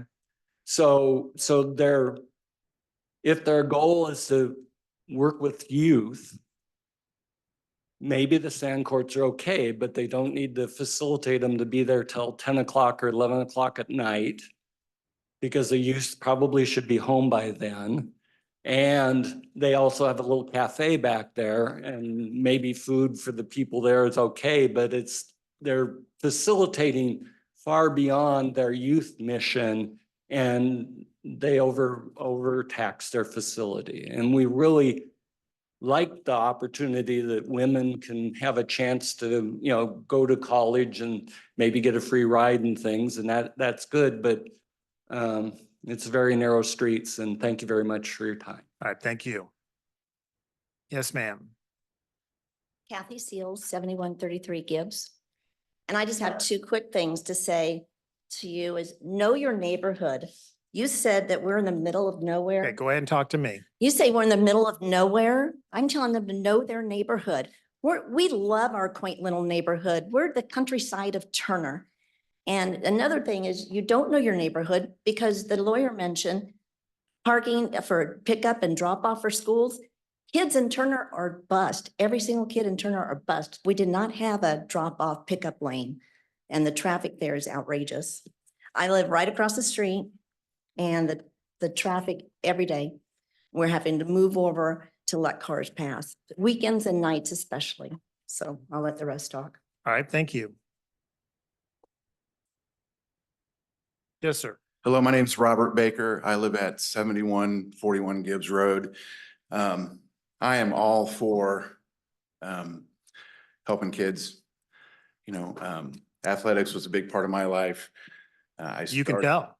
I started young, and I was a national champion discus thrower in AAU, and I had a lot of help from trainers and all that stuff. And so I'm totally for that. I just hate the way that they're doing it. And I moved in 2017. And of course, met the neighbors. Watch out, volleyballers. They drive their big SUVs down the middle of the road and you better get out of the way. I'm like, okay. And it started happening every once in a while. I'm the guy that got the mirror knocked off his truck. They were parking in my driveway so they could watch I have an overhead view. I live on the hill. And I'd run them off my driveway from time to time. And sorry, I'm nervous. That's all right. You're doing great. But We'll give you a discus here in a minute. You can throw that around. Maybe it makes you feel comfortable. so I need to throw something. But anyhow, so it was little stuff, just dodging cars, just running people off my driveway. And then the lights, it was probably a year, maybe 2 years ago. All these big lights across the front blazing at night. And my whole front of my house is glass. I could walk through my house, especially in the winter time when there's no leaves. I can see my shadow everywhere in my house. I let it go. I can live with it. I don't sleep out there. But then this summer came and I saw BPU trucks and there's all these big poles going up. And they were putting lights on the volleyball court. I'm like, okay. The lights came on and they never went off. They were on all night. And this went on for months. I don't know exactly how long, but it was a long time. And then they had the meeting to get all the neighbors together, which I found out it was just only because they had to have a meeting because they were up for, to re-up the deal, the permit. Then now they want to listen to everybody's concerns. And, I went in with an open mind. He seemed nice enough. And I mentioned my concern with the lights. And they said, oh, Mr. Baker, those lights we're having BPU. There's a problem with the sensor. They're on all night. We'll get it fixed next week. They just went off. I don't know, month, 2 months. I'm not very good with time. But those lights are so bright, I can definitely see my shadow. And it's not a shadow at pushing 60 I really want to see, So anyway, I'm here in opposition because they told me they were going to do something and they just directly blew me off. So, there's a little sign that they have, so proud to be part of your neighborhood, doesn't mean to me.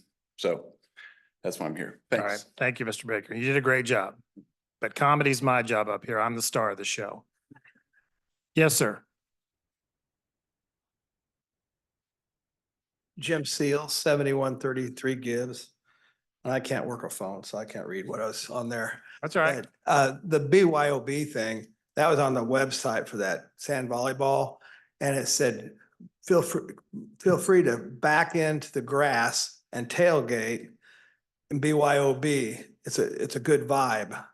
This was on the website that if they're being monitored, surely they would have seen that, but they didn't.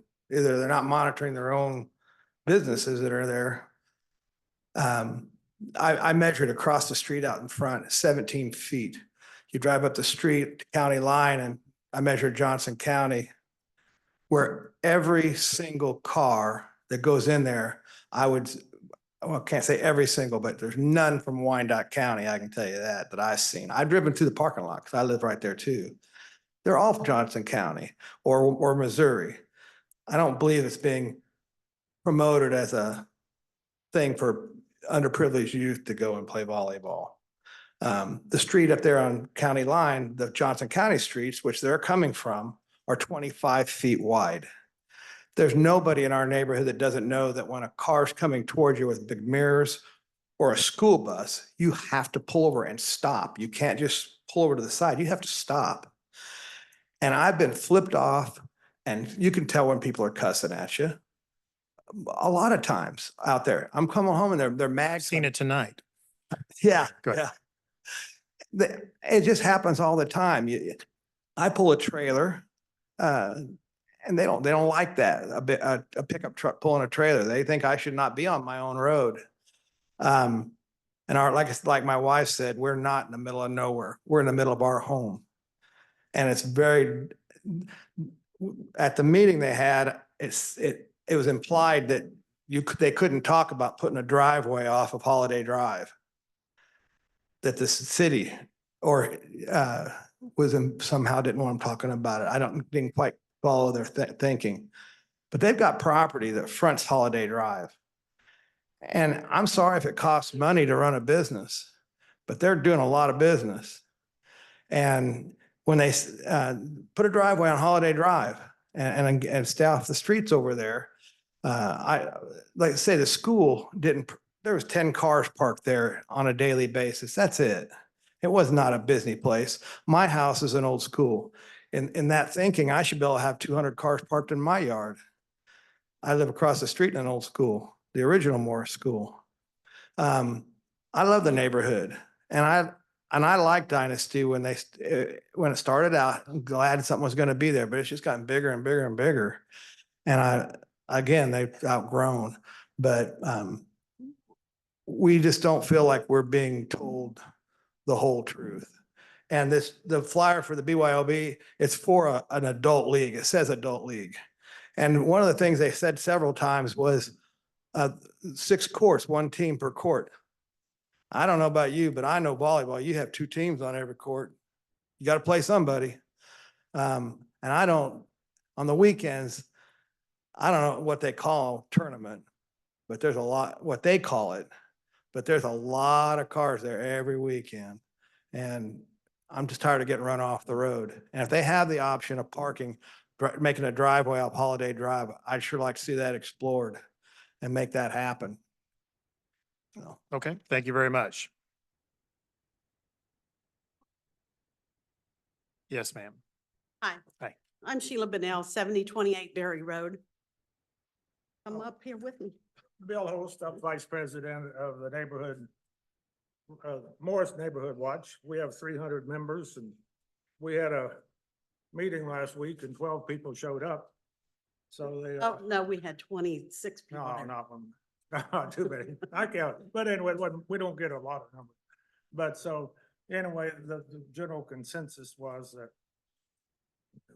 we're not really in favor of renewing the.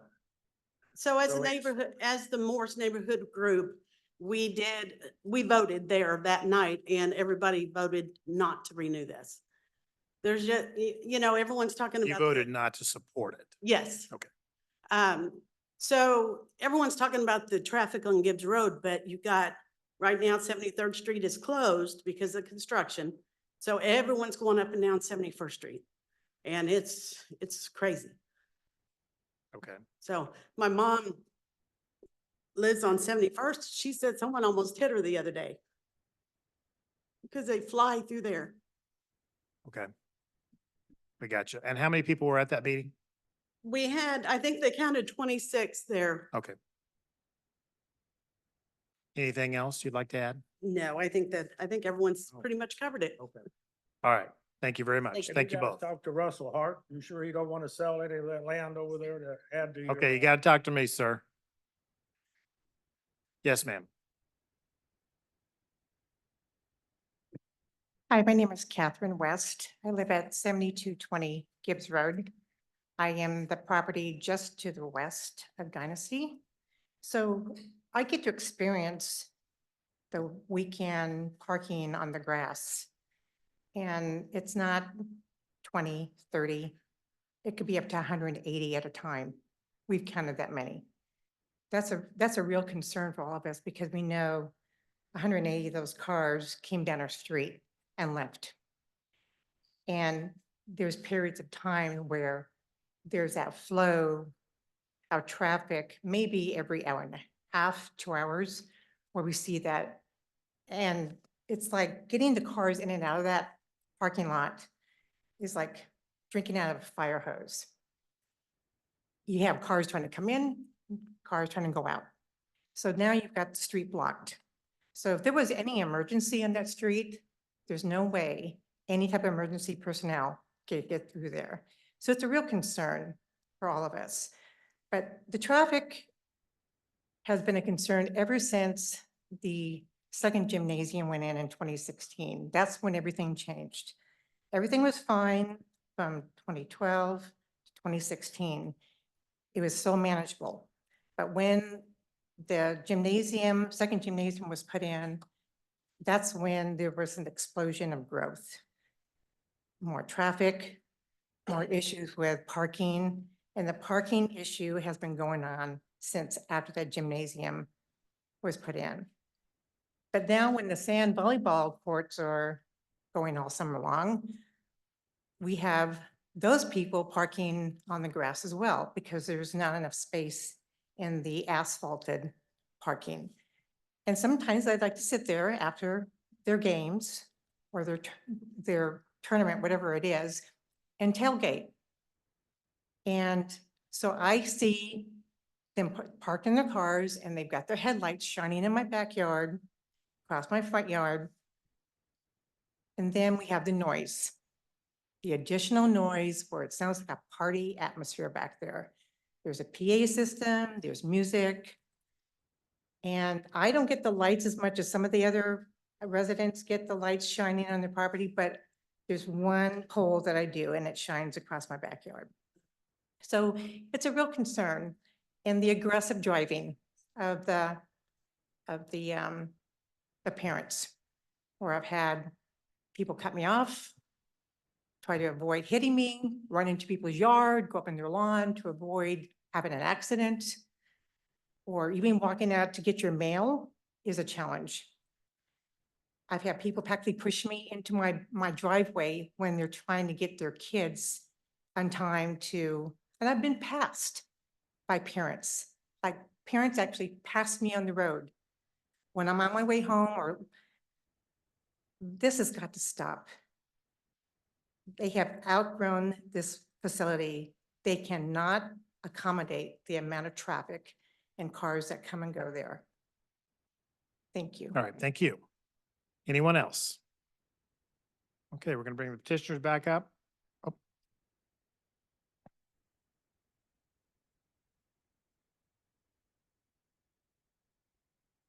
I'm not sure what you could address as far as traffic. I mean, you know, you've got traffic. I guess the things I want to talk about are the lights, the pole lights and the way they're aimed and they're shutting on or turning on and shutting off. What's been addressed or has anything been addressed with that? Well, there are a couple factors there. One, when the BPU lights went in, they didn't have any kind of a switch in them. And it took as long as they've indicated for the light switch for a sensor to be able to be installed in them to be able to turn them off. So currently the way they're set up, they come on at sunset and they go off at 10:15, and it's only on the nights when they're needed. They're switched. Okay. So they're off. So there's a switch and there's a sensor or do either or? All right. You flip the switch, then it's gotta be dark. All right. So, but once it's dark, you flip the switch, the lights go off. At 10:15. No, whenever they're done, which our programming ends at 10. All right. So, So that's manually done Yes. when you're done.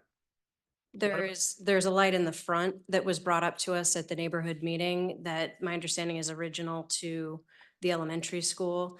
And once it was brought up, the lights fixture has been removed and will be replaced as noted in the staff report. Is that the with directional one that down. shines on the discus player?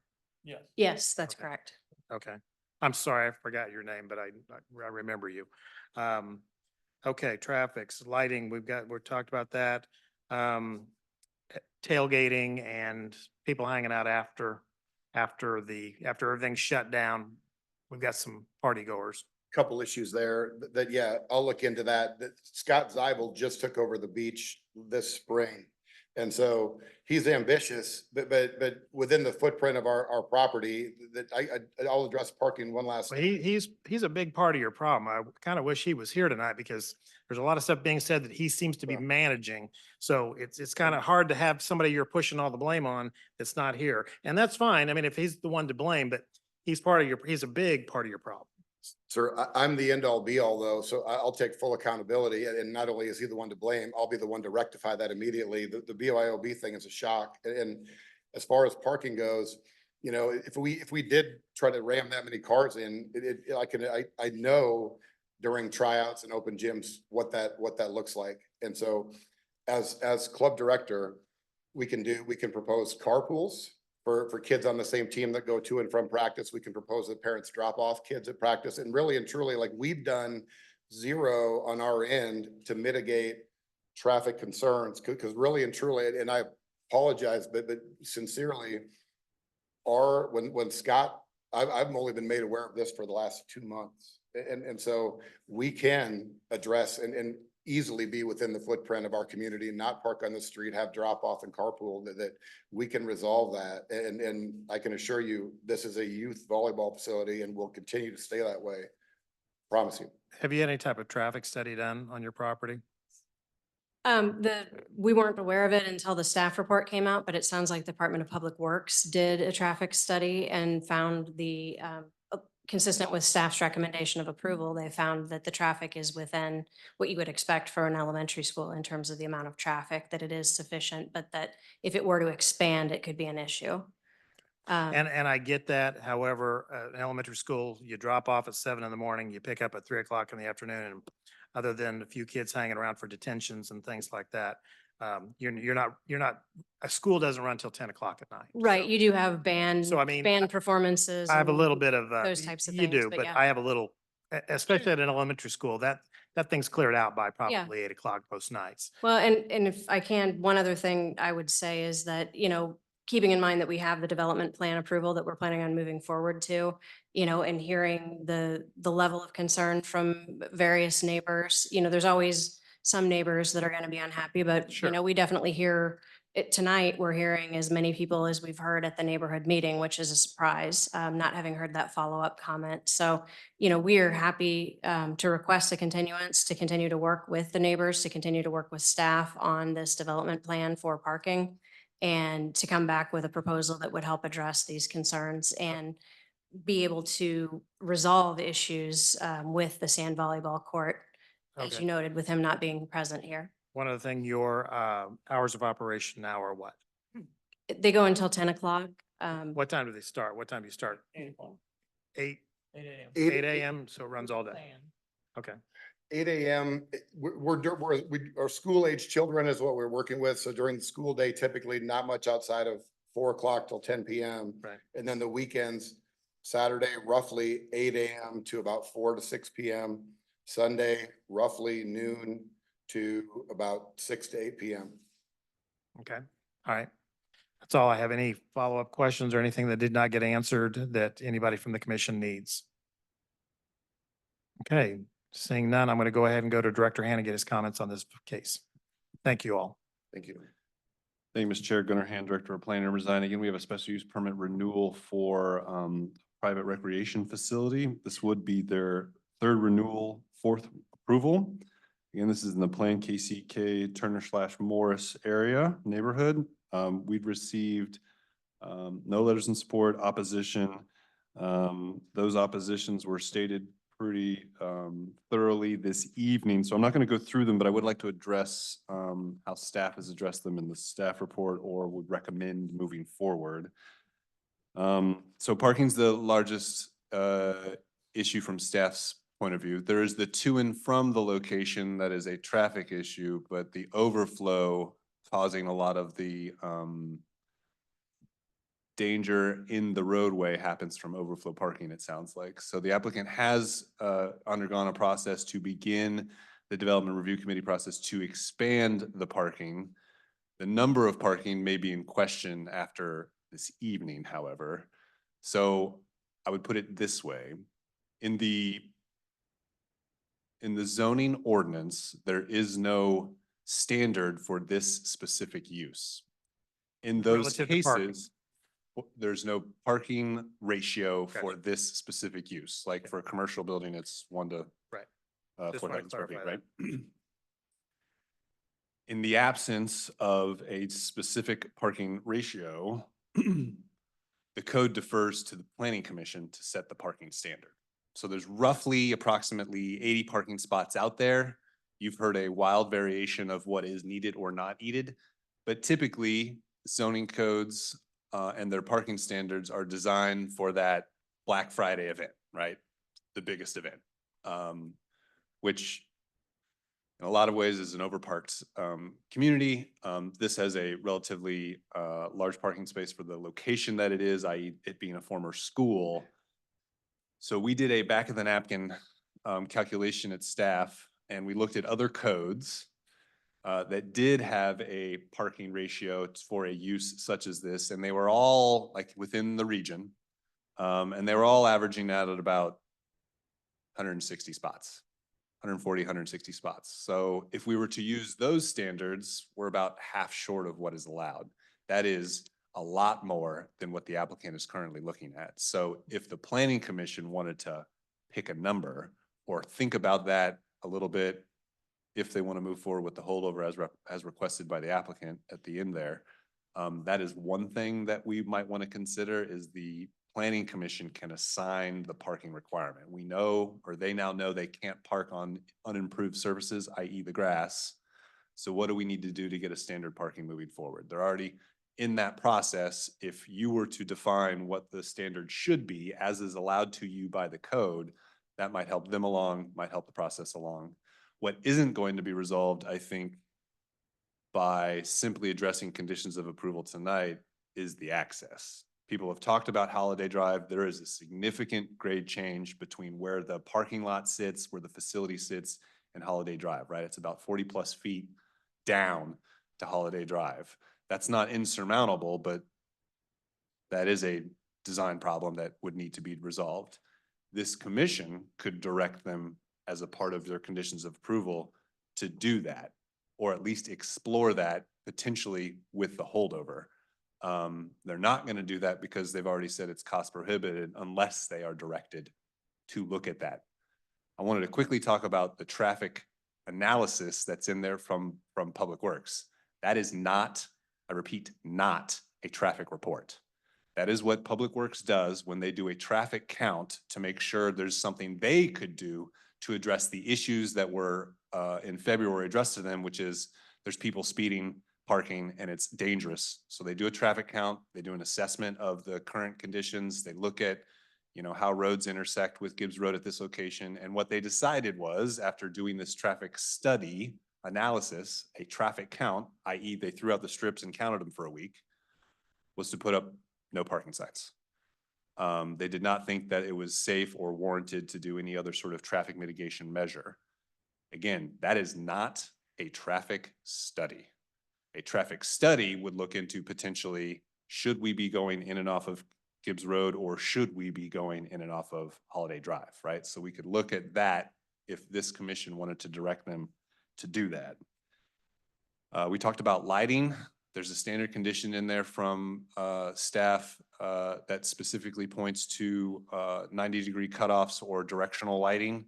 When BPU comes out and does those, they put out floodlights. They're floodlights. They go everywhere on purpose. BPU does not follow the unified government's light ordinance accordingly.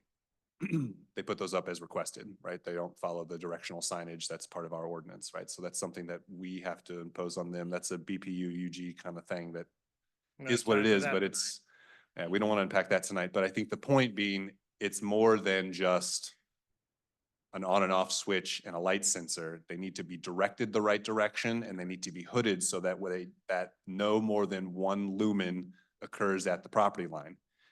If the gentleman's getting a shadow across the street, clearly that's more than one lumen at the property line. That is what the code requires. A lighting study could be developed to define what the current existing condition is and if they don't, or how they can meet that code requirement. One of the other complaints that we saw that wasn't mentioned tonight was a fire inspection. The applicant has reached out to the fire department. They have done an initial inspection and given them the report. As I understand it, the applicant is going through those issues to resolve. They have to call for a reinspection, but that has not happened yet. That might be another reason to potentially continue this case, so that gets resolved. And then we talked about screening, fencing, and audio. We have standard conditions related to events outside and noise in a residential neighborhood. We could apply those. We have not done that here. That was new, I think, for staff, that comment tonight. It's a little different than a bar, right? But it's essentially the same ordinance, which is you shouldn't be able to hear anything from the property line. Clearly, the neighbors are hearing stuff from their property line, so they are violating the sound ordinance. So there are conditions of approval that we can work with the applicant on that.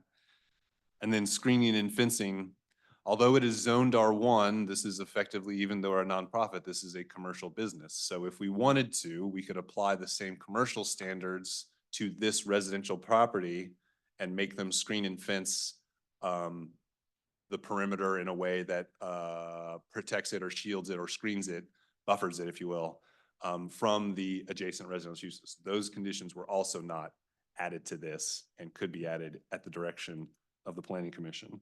So with that, again, it's not a traffic count, it was a traffic study. Staff would argue that I think when we talk about carpooling and busing and this, that, and the other, that's essentially a parking plan, which we have not received either. So that's another sort of exhibit that we could potentially ask for. As such, staff defers to the Planning Commission. Thank you. Questions for Director Hand? Commissioner Strauss? And I'm gonna apologize early for my tech issues and for probably my disposition because I'm extremely ill right now, but I'm trying to sit through this meeting and understand. I don't understand how we got this far with 2 expansions on a particular building that we didn't expand parking as this business was expanding. As I've sat here and we look at all these different expansions that we've had in different businesses and different things like that, we always go back and we look at parking plans and traffic and different things like that. And it sounds like they've built a new building on there in 2016. They've added volleyball courts and added a lot of programming, and that we didn't address it. So, and this was on the consent agenda, which was interesting. And we haven't even tapped into this meeting, barely, which is concerning to me as well, considering the fact that these drugs are going to kick in a minute. I'm gonna be asleep, but that's my problem. I feel like we should just, we should just hold this over because and I would request, and I know our rules of this meeting is that everybody that has to speak when we hold this over, everybody that's in that room needs to be a part of whatever is about to happen out there. So that way when we come back, we have more yays from that community than we have nays. And then even in the interim, how do we fix this? Do we shut them down because they don't have current parking? How does that work? Do we give them a time limit? I mean, we're in a situation now where, from what I hear, we're in an unfixable, immediate fixable problem. And I suggest that we hold it over for 30 days and we come back with a heavy solution for that neighborhood and the business for that matter, because when you're dealing with youth and you're dealing with people, somebody's going to get hurt. And we don't want a kid to get hit and we don't want a resident to get hit. So that's kind of my comment, concern, suggestions all wrapped up in one. All right, thank you. Other questions for Director Hand? Seeing none, I'll stand for a motion of some kind. Mr. Strauss? I move that we hold this case over for 30 days so that the staff and the business and the neighborhood can work up a reasonable solution to parking, traffic, and potentially a holiday drive entrance. And that's my recommendation. That's your motion. Yes, that's my motion. I Sorry. want to go to Director Hand first before I ask for the second. Is 30 days enough to accomplish what we need to accomplish? Or do we need to ask for more time if we get it done earlier? Can we go 60? Commissioner Strauss, are you open to a little bit longer time frame to get this thing worked out right? Absolutely great with 60 days. I think it's going to take at least that long. That's my fault for requesting 30. All right, the motion is for a 60-day holdover so that the applicant and the neighbors and staff can work towards remediating some of the items that were addressed here this evening. Is that a second, Commissioner Armstrong? Yes, it is. And you're okay with 60 days? Yes. All right, thank you. Discussion on the motion for a holdover. Commissioner Easterwood, were you up for a second or you have comment? I have a question. Is Go ahead. the permit gonna expire before 60 days? It's Gunnar Hand, Director of Planning and Design. Technically, it expired in July, but they have applied and we've been working with them for quite some time. So while they're Process. in the process, the previous SUP is still valid. All right, other discussion on the motion for a 60-day holdover? Commissioner Ernst. Very quick question. Does the sand volleyball fall under their original SUP? Yes. Yes, it does. And again, Gunnar Hand, Director of Planning and Design, to answer Mr. Commissioner Straw's earlier question, we did look into the previous approval. We're not 100% sure why it didn't address parking and other stuff. But again, the Planning Commission has the opportunity now to define what they think the parking is. So based on the motion from Mr. Strauss, we can work and find that number for you. All right, thank you. Any further discussion on the motion for a 60-day holdover? Seeing none, roll call. Moeller, Aye. Strauss, Aye. Ward, Aye. Armstrong, Aye. Beth, Aye. Easterwood, Aye. Ernst, Grudgingly, aye. Jones. Aye. Mr. Chairman, that motion to hold over this application for the reasons stating by Commissioner Strauss until the December 9, 2024 City Planning Commission meeting passes. 8 in favor, none opposed. All I right. am, good luck. I also agree. Aye. Were you not called, Did I Commissioner? not call you?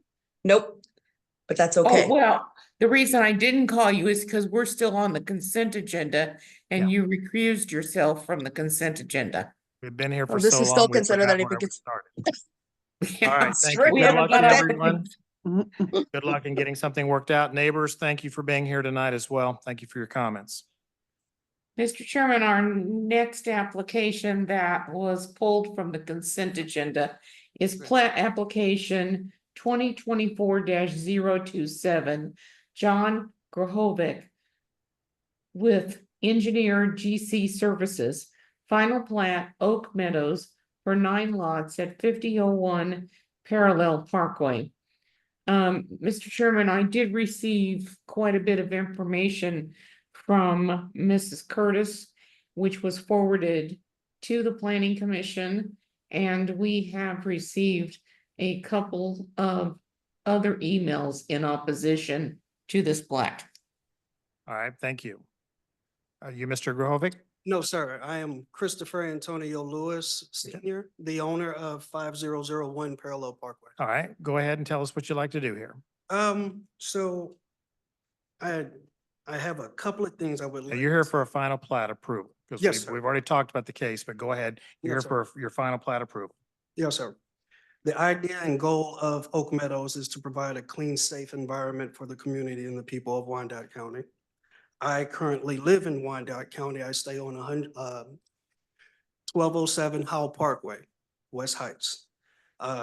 Me and my family and my wife, we moved there in 2019, and we've been there ever since. After the pandemic, I made a huge investment in Wyandotte.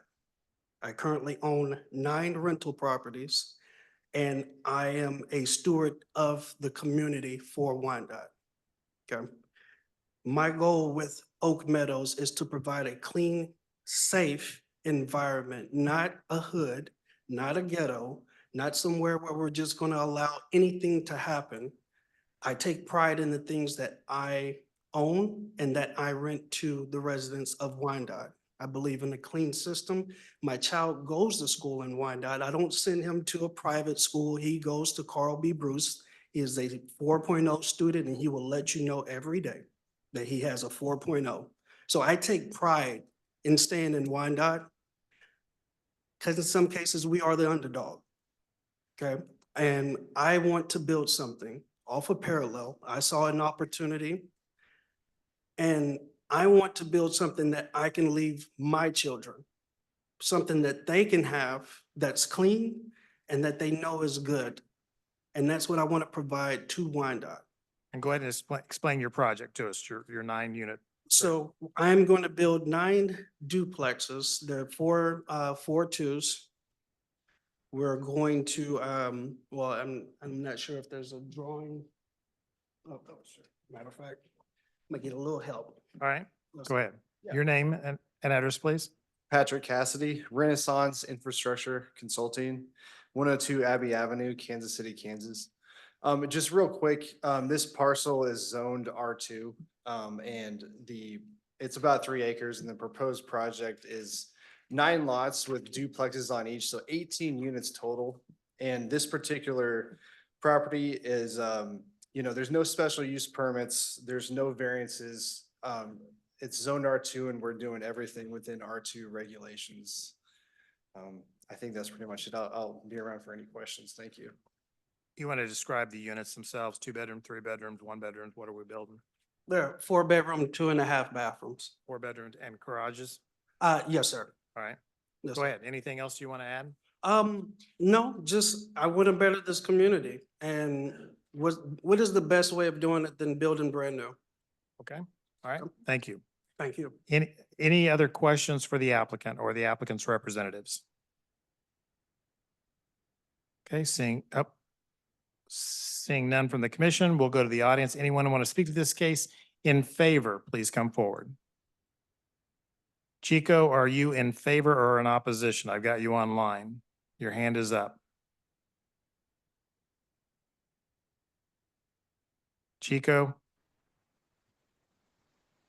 Are you here to speak in favor? Chico? Okay, we're gonna go back. Anyone in the audience want to speak in favor? Anyone opposed? Okay, please come forward. Your name and address. Sharon Curtis, 5041 Garfield, Kansas City, Kansas, 66102. And it's not in opposition of the development, it's the placement of the road that cuts into 50th Terrace. So Okay, the go design- ahead. Okay. Well, this hasn't been looked at so far because with the traffic and so forth. And school bus stop, all the children, the pedestrians we have up and down there. That road is being cut into a space that is a 0 line of vision spot. So it's creating a hazard for everyone in the neighborhood. And the entire neighborhood was not, even though it affects them, they were not notified. Now, I've been through the neighborhood approximately 4 times. And in that time, I've been able to make contact with at least 35 people who have signed in opposition to the road cutting into 50th Terrace. And that material was part of the submission that was made to the commission. And so you should have that. Okay. That's 35 signatures to date. There's a number of vacancies, so what that ends up being is approximately slightly more than 1/2 of the neighborhood opposes that road. There are some options if we'd be allowed to speak to the city engineers, people in public works, to get this worked out and resolved so everybody's safe and everybody's happy. And I have tried to make contact. I've left messages. I've been told I was going to be called back by the engineers. Said they told other people in public works that they intended to, and they never did. So I've had no cooperation. We need somebody on the ground out there to show them what the visual issue is. Because just like this last circumstance, these people fly in and out of the neighborhood. This is the old narrow road. Nobody hugs a non-existent curb when they hit the rise, when they hit that crest that's between this road and then parallel. So this is what we want to have addressed with the UG. And let's see if we can't come up with a better solution that serves everybody. Okay, anything else you'd like to add? You said you submitted a petition. Well, Janet did refer to the materials being submitted. We had slight misunderstanding about deadline for materials. And then we encountered a huge technical problem that, I don't know about Janet, but I was tearing my hair out trying to get this stuff transmitted intact to you. There is the list of hazards, there is the signature pages, and there are exhibits, photos. Well, it's basically either from the UG mapping system and from Google Photos, even though they're two-dimensional, they don't give you, complete perspective on the grade, the incline, and so forth involved. Okay, because I do have your email and I do have a photograph that was submitted, but I don't have any type of petition or anything like that signed by anyone. Okay, there should be. I do have there your were line of 15 sight. scans that were sent. Janet, are you aware of the 15 scans? Yes, I am, but I was not able to get all of her emails. I only got 3 through 5. Is that what's been forwarded on to us? Yes, All right, thank you. And I did send to another website, which she told me that could carry more. I think it was at the ED. the EDR, and they never showed up there either. Well, it didn't get kicked back to me because I kept looking, afraid that it would. I was paranoid at that point. So something's wrong here that you haven't gotten everything. Okay, The point is, if we can just sit down and look at this, have somebody come out, let's go over it. Let's figure out, what the safety issue and the hazard is and see if we can work it out. The only thing I see that is the best solution is the concrete median with no electrical in it. That is from 50th Terrace to 49th Terrace. Removing that, it changes no risk or hazard because those other openings are already there. And if we put in a double left turn lane, like we use out at Legends and so forth, which is the markings on the road, that would allow them to come in and out and having the left turns from the development without adding all that traffic and the risk to 50th Terrace. I mean, there's no definition of parkway or any code and law I've looked that keeps us from taking that out. And unless anybody wants to argue about consistency. And when that was all put in, which I remember, I lived there since 1955, nobody anticipated the fill-in developments and so forth. And you can't keep cutting medians. can't keep You cutting. can't what? keep cutting medians, especially in that short distance, but to remove it and use a double left-hand turn lane that they can come out of and they can go into this development, that would solve the safety issue. I mean, as far as exacerbating the safety issue, there's still a safety issue with the drivers and the pedestrians on that street. So you're okay with the development, you just have a problem with the, Especially after hearing Mr. Lewis speak, and we've had nothing against him. I know his reputation, what he's trying to do, what he's trying to achieve, had nothing against that. Though some of the neighbors, yes, they did voice concerns about the development itself, but after hearing what he's had to say, finally personally, I don't have those concerns anymore. And I can go discuss that with them. But it's the engineering issue and the issue of the hazards on the street that we're concerned about, where that is planned, their road is planned to come out. okay. Anything else you'd like to add? I don't believe so. I think at this point, I believe at this point that should take care of it. All right, thank you very much. Okay. Anyone else? Okay. Can I get are either one of you the engineers? Then Mr. Cassidy, right? Patrick Cassidy. You want to address the sight lines and Yeah, I can't get into too many specifics tonight. We've been working closely with staff on entrance locations on both Parallel and 50th Street, and we have submitted a traffic study that's currently under review. I think She mentioned a median on parallel, so we are not planning on cutting that. The entrance on parallel is gonna be a right in, right out, so we're not planning on making any cuts on parallel. And then she also mentioned that maybe, you know, cars are going too fast. We have discussed maybe putting in speed bumps with staff on 50th Terrace, just we're open to ideas and working with staff, but All right, I think that's all for now. Thank you. all right, thank you. Okay, we'll go ahead and, I'm sorry, I'm gonna go back to Chico. Chico, I need you to unmute yourself, give us your name and address, please. Can you hear us?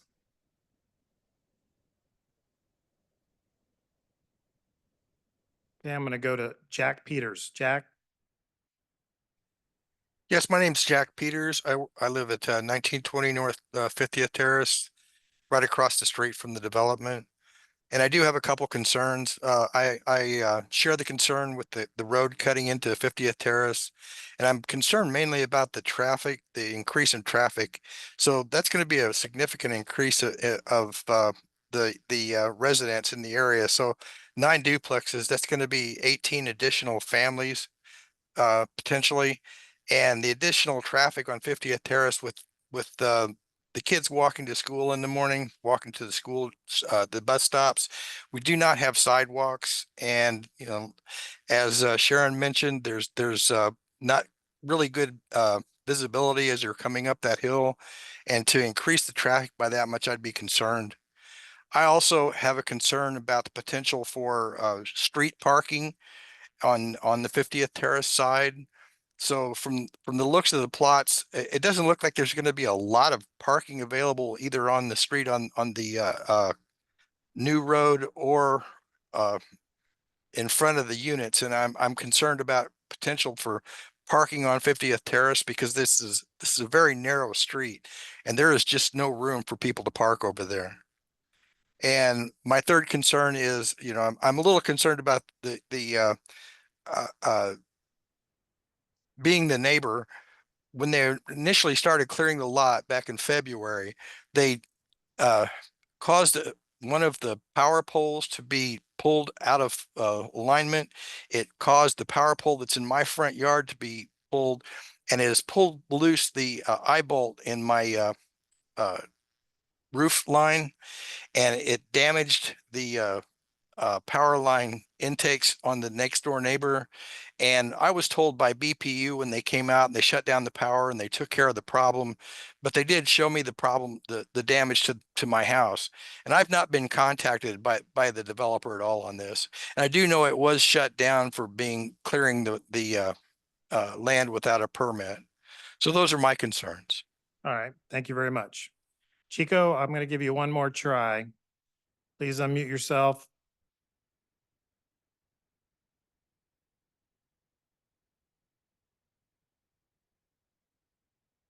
Okay, unable to get that, so we're gonna go ahead and move on. Anyone else? Okay, seeing none, we'll go ahead and close the public portion of the meeting. We'll go to Director Hand to get his comment. Thank you, Mr. Chair. Gunnar Hand, Director of Planning and Urban Design. Again, we have a plat for 9 residential lots and 2 open space tracts in this subdivision.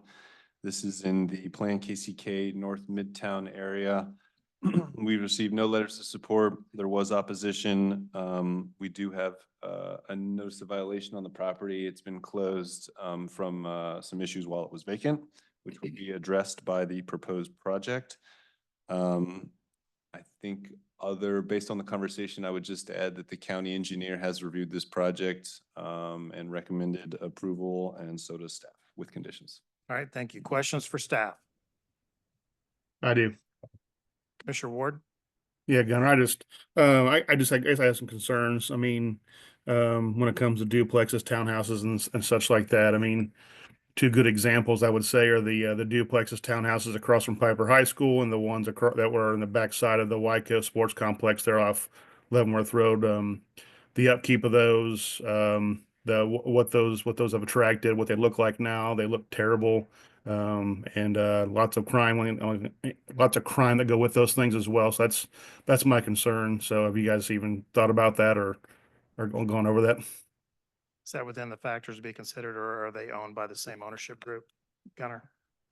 Gunnar Hand, Director of Planning and Urban Design. I don't think that is specifically a factor to be considered for plats. We do mark down all of the police cases, but again, this is a vacant property, so we're talking about a hypothetical in the future. I guess what I would say is that the land use and zoning for this parcel has been for duplexes for decades. And we finally have an applicant who's looking to develop it. All right, thank you. Commissioner Strauss, you had your hand up? Is that- Yeah, we can move on. I just wanted to make sure to clarify, there will be a entrance and exit off Parallel Parkway in the secondary onto 50th Terrace. So all of the people and the residents of this neighborhood will not necessarily have to go up 50th Terrace is what I'm looking at on the plans, as well as if parking was an issue, just to clarify with staff, the backyards of, looks like the backyards would be facing 50th Terrace, so that'd be a tough parking situation if people were trying to park on 50th Terrace, if I'm looking at this correct. This is Gunnar Hand, Director of Planning and Urban Design. Yes, all the duplexes face the new private road. So on 50th Terrace, that would be their backyard. All duplexes are required to have 2 parking spaces per unit. So each one of those parcels will have 4 off-street parking spaces available. If they're built to code. If not, they have to come back to the Board of Zoning Appeals and get a variance. But we won't know that until we start reviewing building permits. Other questions for staff? Seeing none, I'll stand for a motion.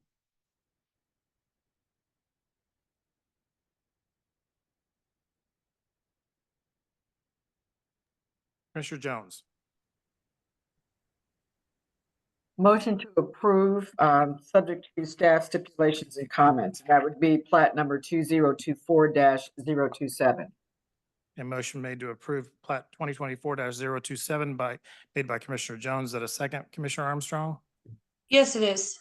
Thank you. Any discussion? Roll call, please. Oh, just a second. I've had a issue here.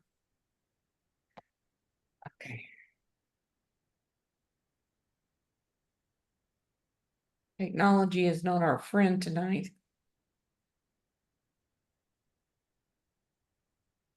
Okay. Armstrong? Oh, I'm sorry. Moeller? Aye. And legal told me that Ms. Swartz could vote on this. Swartz? Schwartz. Swartz. All right, she's not on She might camera. have stepped either. away. Go ahead. Strauss? Aye. Ward? Nope. Armstrong? Aye. Beth? Aye. Did you say no? He said aye. Aye. He said aye. Okay, sorry. Easterwood? Aye. Ernst? Aye. Jones? Aye. Mr. Chairman, that motion to approve this final plat, subject to the conditions in the staff report, passes 7 in favor and 1 opposed. All right, thank you. Mr. Chairman, that concludes the consent agenda. And the only items on the consent agenda that will move forward to the Board of Commissioners on October 30, 2024 are the special use permits that were recommended for approval. All right, thank you. And okay, so now we will move on to the non-consent agenda. We have 3 items that we are going to hear together, and then we'll vote on them separately. Change of zone application COZ 2024-014, Scott Ray with Bucky's. Change of zone from AG Agriculture District to CP3 Planned Commercial District to construct a new travel center at 601 Village West Parkway. Master Plan Amendment Application MPL 2024-008, Master Plan Amendment from Planned Entertainment District to Planned Commercial District, Prairie Delaware Piper Area Plan, to construct a new travel center. And plat application, plat 2024-013, preliminary plat for one commercial lot and dedication of new right-of-way to construct a new travel center.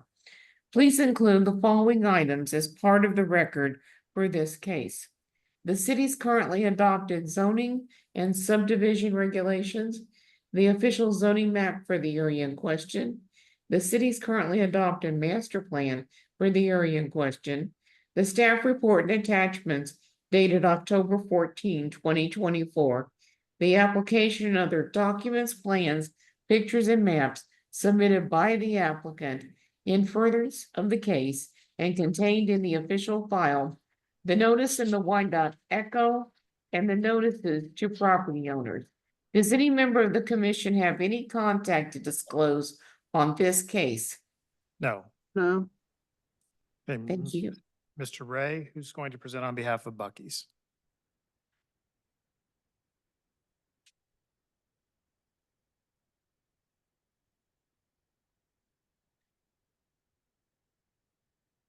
That's my understanding. You're looking to open a small convenience store with a couple of Just a gas tiny- pumps? tiny Just a one. little tiny one, okay. Tiny one, yeah. Go ahead and give us your name and address, please, and tell us about this Yes, project. John Chamberlain with Kimberly Horn and Associates. I am the engineer representing Bucky's on this project. We are here tonight to request approval for a change of zoning from AG Agriculture to District CP3, which we then got a second recommendation from staff, which we are in agreement with, to change that to a CP2 because it better aligns with the travel center uses that we are proposing at the property. And we also are asking for a preliminary plat of one commercial lot and a master plan amendment from planned entertainment to planned commercial for the Prairie Delaware Piper area plan to build a 74,000 square foot, 120 pump Bucky's Travel Center. Okay, that's all? That's all you want to do? I believe that that's all we want to do tonight. Okay, All right. all right. Questions for the applicant? Did we bring what? Sandwiches? I was gonna try to control a little bit, but I think I started them off, so. All right. Any questions for the applicant? Okay, seeing none, we'll go to the audience. Anybody want to speak in favor of this application or in opposition, please come forward or raise your hand if you're online. No one? Okay, seeing none, we will go to Director Hand and get his comment. Thank you, Mr. Chair, Gunnar Hand, Director of Planning and Urban Design. Again, we have a master plan amendment, change of zone and plat as described by the applicant. Again, I would just make the quick note, CP2 is staff recommendation. The original request was CP3. That's why it is what it is on the synopsis. Again, this is in the Prairie Delaware Piper area, right off of, that's actually wrong place, but right off of the 110th Street exit, if you're familiar, just south and west of the Speedway. Well, pretty south and west of the Speedway. We received no letters in support, no letters in opposition. There are no notice of violation currently for this property, excuse me. Staff recommends approval with conditions, which is to meet most of the commercial design guidelines and a couple others. In that recommendation, there are 3 requested deviations from the commercial design guidelines. One is for materiality. We work with the applicant to reduce the amount of EFIS in the building. The second one was for breaking up long building walls. We used materiality the best we can with the applicant to break that up as opposed to sort of structurally. And then the third one was landscaping. If you're familiar with Bucky's, you're familiar with all the ice chests outside. And so that sort of prevents that specific condition of approval. We were able to work with the applicant to put those landscape required plantings elsewhere on the site, but they're not going to be where the commercial design guidelines likes them. So that's why we need that third deviation. Again, staff recommends approval. All right, thank you. Questions for staff? They will have to come back and get a variance for their sign. Correct. Which is in the works right now. All right, thank you. Any questions for staff? No. Seeing none, I will stand for a motion. Mr. Chairman, we're gonna take the master plan, then the change of zone, and then the plat. You want master plan first Yes.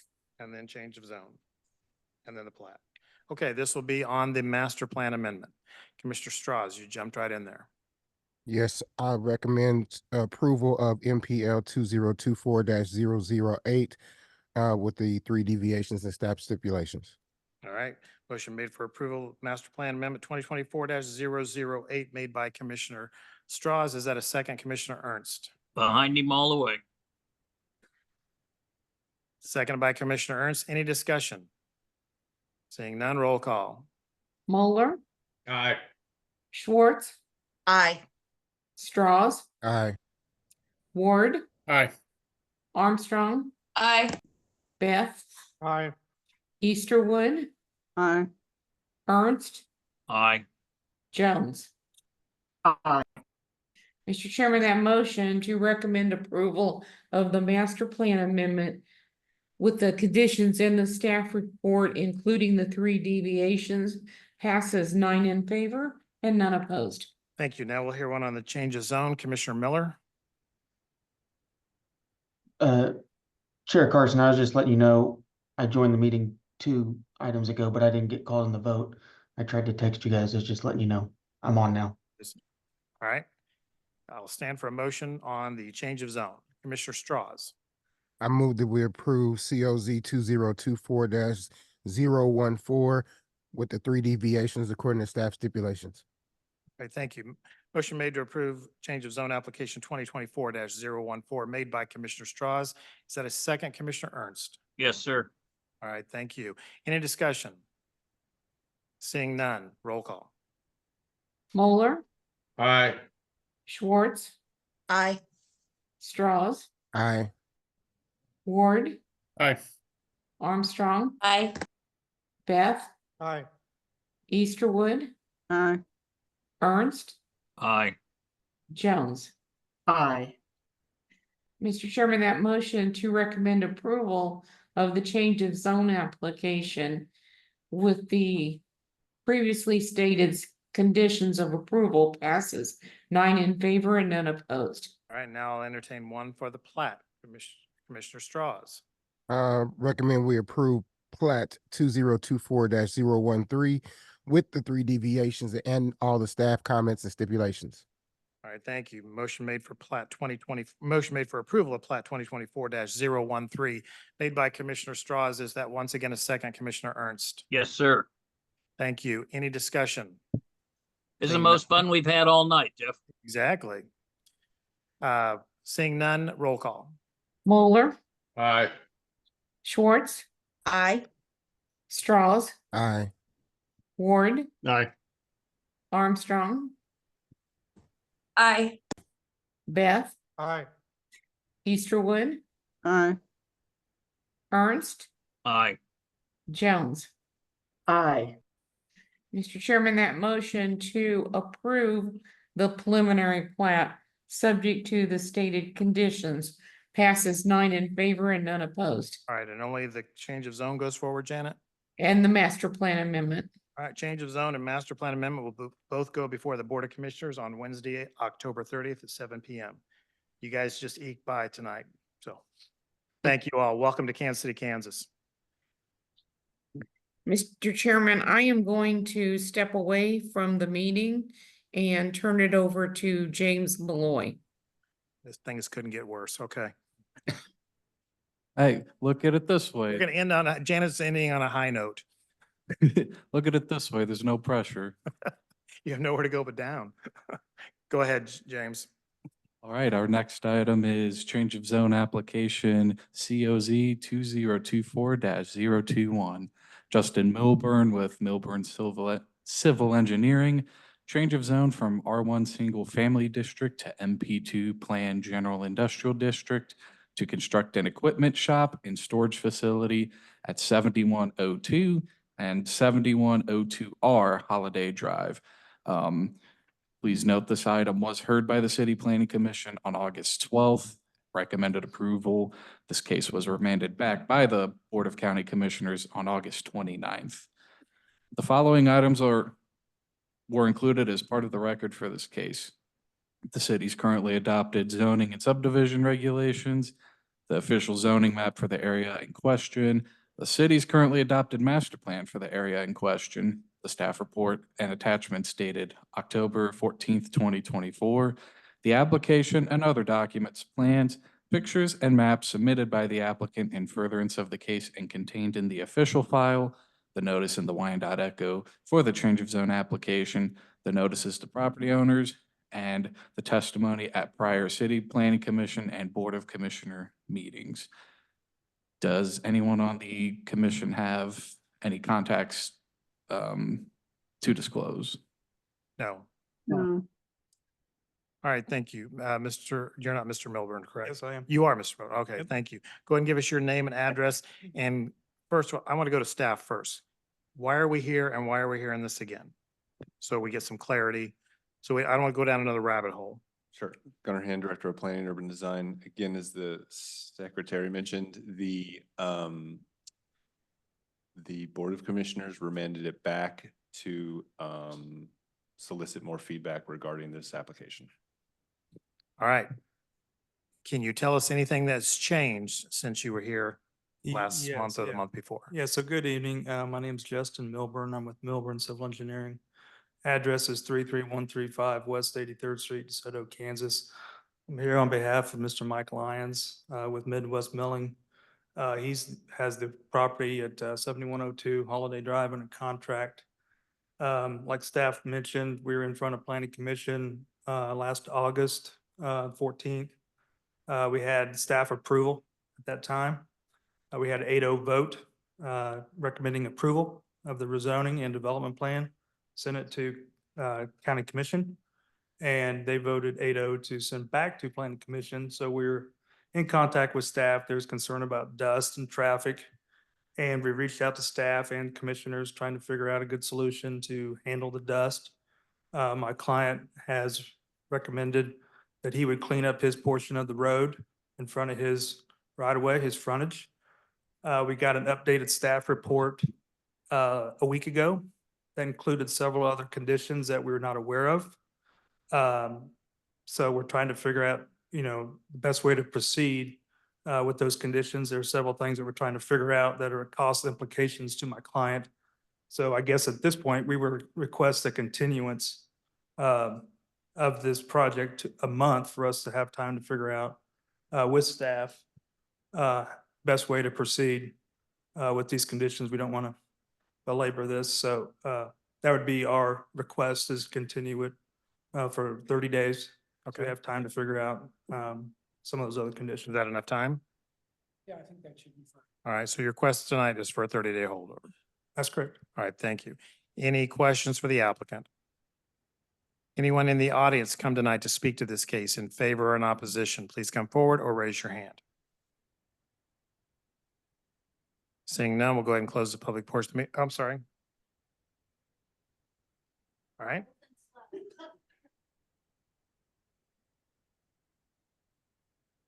Yes. Hi, my name's Beth Wyatt, and I live at 2707 South 69th Street, which is a block and a half from where this facility's going to go. And real quick, so the request tonight is for a holdover, or do you want to speak in favor or in opposition to hold it over? No, we can hold it over. I'll just want to speak at that time. Okay, well, we're going to have you back. I appreciate your patience. Ma'am, are you the same? I just have a quick question. Sure. Okay, so I wasn't at the last meeting in August. So is there a way for me to find out what he mentioned, that there was things that they needed to work on? There are minutes and there is a staff report, correct? They can.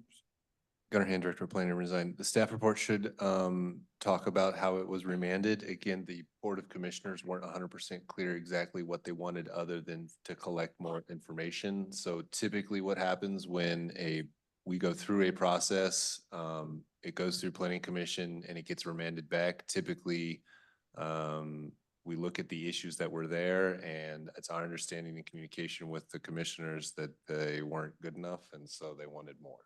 And so that's why, one, the applicant saw their existing conditions get sort of more and heavier, but didn't really necessarily change the project all that much. So the short answer is we got some, but not very direct directions from the Board of Commissioners when they were remanded back. So But it- the information is she can get the minutes In the and she minutes. can get the staff report. Okay. Be in yeah. the minutes of the Board of Commissioners hearing, which is handled by the city clerk, not the planning department, but we can help you find those for you. Okay. All right, All thank right, you. you might get his card and that way you'll have contact. All right, thank you. Any other discussion on holding this matter over for 30 days? Commissioner Ernst. There is a YouTube video that everybody can watch where Commissioner Burrows raised the issues and the others kind of got on board with the fact traffic, residential neighborhood, this whole slew of issues I'm not going to go into. I'm going to make a motion to hold it over so that everybody, I guess, can get clear on why it came back because I understood it. All right, thank you. Motion for holdover for 30 days made by Commissioner Ernst. Is that a second, Commissioner Jones? Yes, it is. Thank you. Any discussion? Seeing none, roll call. Moeller, Aye. Schwartz, Aye. Straws, Aye. Ward, Aye. Ward, Aye. Armstrong, Aye. Beth, Aye. Easterwood, Aye. Ernst, Aye. Jones, Aye. and Miller. Aye. All right, that motion to hold over passes 10 in favor and none opposed. All right, thank you. So we'll see you all in 30 days. Good luck trying to get some resolutions. All right, thank you. Next case, Mr. Malloy. Our next petition is change of zone application COZ 2024-022, Roger Barrett. Change of zone from R2 two-family district to T&D traditional neighborhood design district to construct a 24-unit apartment building at 4225 Mission Road. This item was heard at the August 12th City Planning Commission hearing and recommended for approval. This item was remanded back by the Board of County Commissioners at the August 29th, 2024 hearing for additional neighborhood input as well as concerns regarding parking and traffic. Following items were included as part of the record for this case. The city's currently adopted zoning and subdivision regulations, the official zoning map for the area in question, the city's currently adopted area plan for the area in question, the staff report and attachments dated October 14th, 2024, the application and other documents, plans, pictures, and maps submitted by the applicant in furtherance of the case and contained in the official file, the notice in the Wyandotte Echo for the change of zone application, the notices to property owners, the testimony at the prior planning commission hearings, and the correspondence for and against this application, which are part of the record for this case and will be included in the staff report to the County Board of Commissioners. Do any commissioners at this time have any contact to disclose? No, Yes. No. thank you. Yes. Yes. I have heard from people in the area in opposition of it. All right, thank you. Mr. Barrett? Good evening, Commissioners. My name is Roger Barrett, Senior Project Manager with SK Design Group Civil Engineers for the project, 4600 College Boulevard, Overland Park, Kansas. Commissioner Strauss, I think, mentioned part of the reason why we're here, and one of the things that the commission likes to hear is the yays and the nays, you know, who's for a project and who isn't. We've had extensive neighborhood involvement and communication with them up to this point, and I have a number that we wish to share with the Planning Commission, and that is 300 and counting. So I'll hand it over to Megan Painter, who is with the Developer Community Housing of Wyandotte County. Thank you. Good evening. My name is Megan Painter. I'm the Director of Neighborhood Development at Community Housing of Wyandotte County, and I reside at 1327 Barnett Avenue. So what has changed since the last time you heard this project is that we have been working diligently to meet with neighbors and address concerns that have been raised about the various aspects of this project. Our outreach included door-to-door knocking, collecting signatures outside of Walmart, online petitions, and actually throwing a fall block party. Several of the neighbors who visit us during the block party said that they showed up against the project, but ended up changing their minds after discussion and signed letters of support. So to date, we have 31 letters of support from neighbors that are right adjacent. And also we've collected 76 petition signatures in the short time that we've sat outside Walmart and, walked around. So we want to walk through how we're addressing parking concerns. The first one is that we are going to create a parking share agreement with the adjacent property to the north, which is also owned by Beechwood. And that will give us at least 6 to 8 additional spots. And then we also are going to do very clear marketing whenever we are renting out the apartment that only 1 spot will be guaranteed to renters. A project that's very similar to this one, Boulevard Lofts, had an over 100-person waiting list, and we stopped taking names. So this is in extremely high demand, and we can afford to say you only get 1 spot. We will still have plenty of people in line. The other concerns we've heard is about the intersection being too busy and not safe. And it is very busy at this intersection. And there are already plans on how to improve the congestion around the intersection and improve safety. But these changes are not currently, they don't have a funding source, especially with the limitations adopted with this year's UG budget. So in general, the only way to actually self-generate funds to address these kind of infrastructure issues is to increase the tax base with dense development, which this does.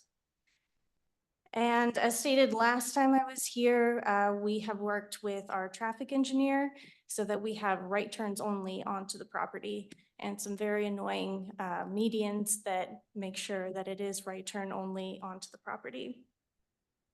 We've also worked to address the issue with when we're talking to our traffic engineer, he's saying, you know what, you're gonna have 30 extra trips during the peak hour of the day here. And while that may seem like a lot, it, according to him, it is nominal in magnitude.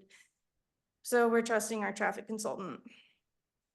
And for safety concerns and long-term health of the property, we will partner with an excellent property management company to ensure long-term health of the project and who is extremely responsive to any negative activity.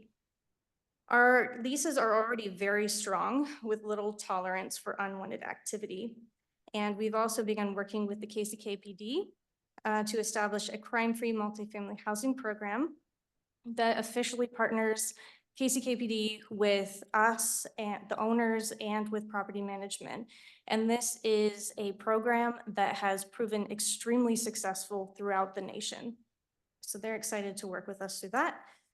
In addition to this, we will also have the current design evaluated through crime prevention through environmental design to further create a safe environment. Community housing in Wyandotte County has a long history of partnering with residents to help achieve community goals. This project would be an implementation activity of the Rosedale Master Plan, which calls for this type of development on the corner. I was part of that process X many years ago, and I saw all of the people that came to those meetings. There was a lot, and we did a lot of outreach during that time. And if we implement this, if we actually develop this, we are listening to our neighbors that spent and gave us all their time during that master plan process. So, and I would just like to say, implementation of a master plan from a developer is something we don't hear enough of. And so I hope you value that something can actually come out of all of that work that your staff does, that the neighbors do, because they want to be heard. There was also a lot of pushback on the T&D zoning here. Prepare yourself, we're coming with more T&D projects this next year. But in general, it is a highly underutilized zoning tool to create walkable and high value neighborhoods, which is exactly what we want. We want neighborhoods of choice that people decide to move to. And that concludes. All right, thank you. Hello, I'm Brennan Crawford. I'm the Executive Director of Community Housing in Wyandotte County. I live at 1108 North 19th Street. I just wanted to briefly talk about our big picture goals here. We're a neighborhood development organization. CHWC, or a not-for-profit developer who've been developing neighborhoods here in Kansas City, Kansas for nearly 30 years. Our commitment is to be a good neighbor, to work beside our neighbors, to create the neighborhoods that they want. When my team sat with the mayor and his staff 18 months ago and talked about this project, we were convinced that it aligned with the master plan, that it aligned with the expressed desires of the neighborhood. And we remain just as convinced of that today, particularly after all the additional engagement that we've done over the last 3 or 4 weeks. At that time, we got a letter of support from Administrator Johnson.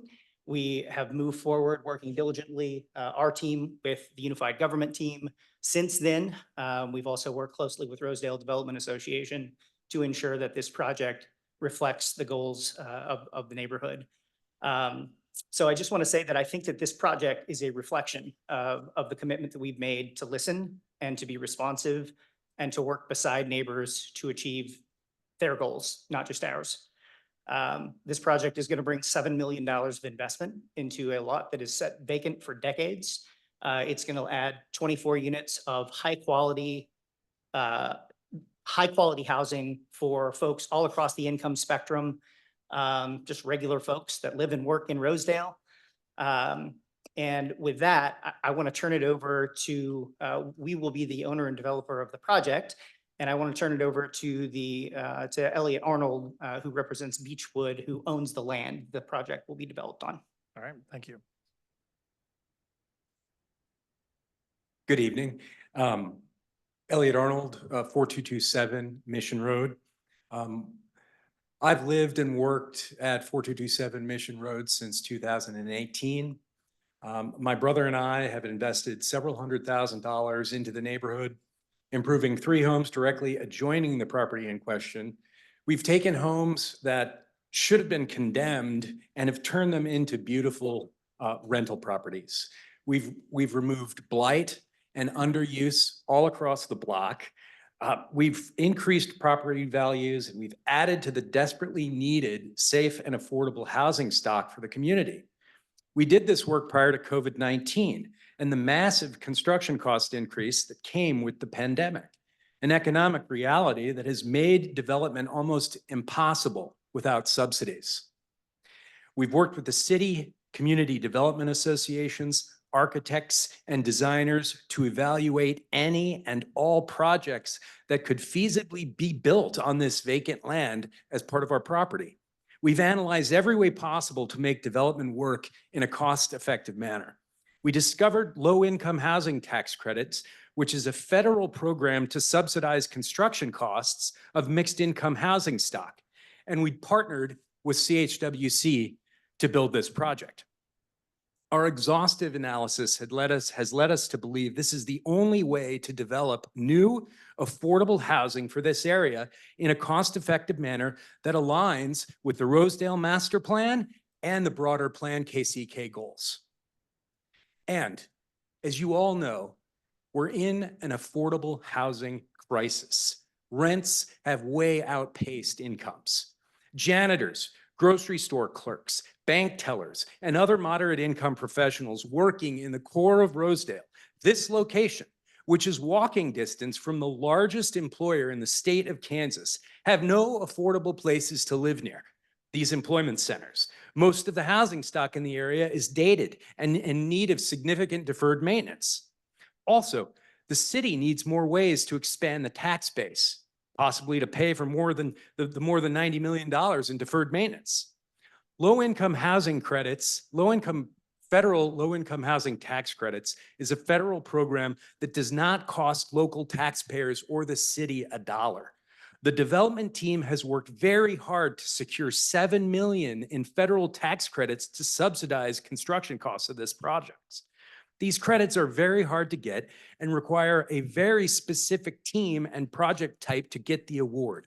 CHWC leveraged their history and reputation as a developer and property manager to gain this subsidy. They will maintain this project in the same way we have maintained the adjoining houses. This is a once in a lifetime opportunity to inject multiple millions of risk-free capital into this corner, produce $75,000 a year in property taxes, and not to mention the 24 new utility customers in a way that makes the area more walkable, brings jobs to the area, and much needed housing stock for all income levels. But time is running out. These tax credit dollars will expire soon. We need to act now for affordable housing. That will be a jewel to this corridor and to the community. We've addressed the neighbors directly, and we've incorporated their concerns. We've a shared parking agreement in place with the development to offer up to 15 additional parking places for the site. We will make sure that sight lines from the neighbors' homes are pleasant. After all, we will be looking at this brand new building built to 2022 code standards and no taller than existing multi-unit projects on 42nd. We can't let these highly sought after tax credits go to waste. This is going to add tremendous value to the neighborhood and provide massively needed housing supply that for those that serve us at Joe's Barbecue, Walmart, and KU Med. Please approve our project to move back to council to complete our rezone and get our desperately needed brand new affordable housing in Rosedale. Thank you. Anything else you'd like to present? All right, thank you. Any questions for the applicant from the commission? Go ahead, Commissioner DeWitt, Commissioner Beth. Yeah, how many bedrooms are there in the units? Are they 1 bedroom, 2 bedroom? Yes, it's a mix of 1, 2s, and 3s. 1, 2s, and 3s? How many 1s? Oh, well, thank you. Well, how many 2s? The architect is here. All right, 6. How many 3s? 6. Okay. And where's the other additional parking gonna be? So Beechwood, the property owner, owns the lot just adjacent to right there. You can see how big the parking pad is right there. It was formerly a church. Okay, so I need one person talking to me because you're not on camera and you're not on the recording. So I need you to do the talking Yes, or sir. you need to come up and announce yourself. So this was a church originally that had quite a bit extra parking. Now it is a duplex. And basically, when you look at the distance that someone is going to have to walk in order to get to these extra spots, it's going to be about the same or less than you can see. It's just adjacent. It's going to be about the same as going to Lowe's and getting into the building there. Are the parking spaces reserved? Are they gonna be reserved for each tenant? Will have their own parking space? So right now, what we do at other properties is that we have permits. And so we know if the car belongs on the property or not. And that's our way of making sure 'Cause that, I went by there today and the additional parking space had 7 cars in it and there was no room to park in there. oh, up there. I couldn't even get in there to turn around, so I don't know where the additional spaces are gonna come from. Would you like to speak to that? We had contractors performing maintenance at the property today, so that's why all those extra cars are currently in the lot. We've got property, we've got maintenance I've underway. only seen about 7 spaces in there. There is 15 total spaces there. We've counted them. Okay. Yeah. Thank you. Okay, your name and address. Ian Arnold, 3303 West 127th Street. I would like to, regarding the parking in the church parking lot, like right now, the reason you couldn't see anything is because there were still pallets of bricks that have not been placed. Yeah, it was full. And so it's very hard for people to get in and out right now because there's no egress. All right. Thank you. Any follow-up? I also want to say too, that I spoke to 3 local business owners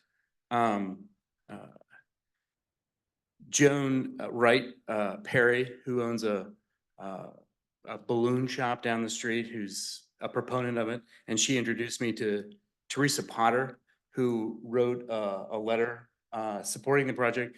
She's a long-term owner of the Rosedale Ultra Wash, which is on 43rd Street. And she is a proponent of, and wrote a letter of support for the project.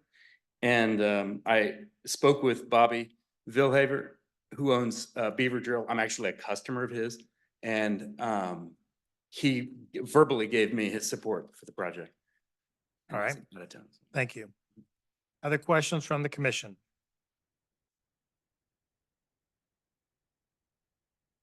Okay, seeing none, we'll go ahead and go to the public. Anyone in the audience want to speak to this case in favor of? In favor? Okay, do you want to speak? All right, go ahead and come on up.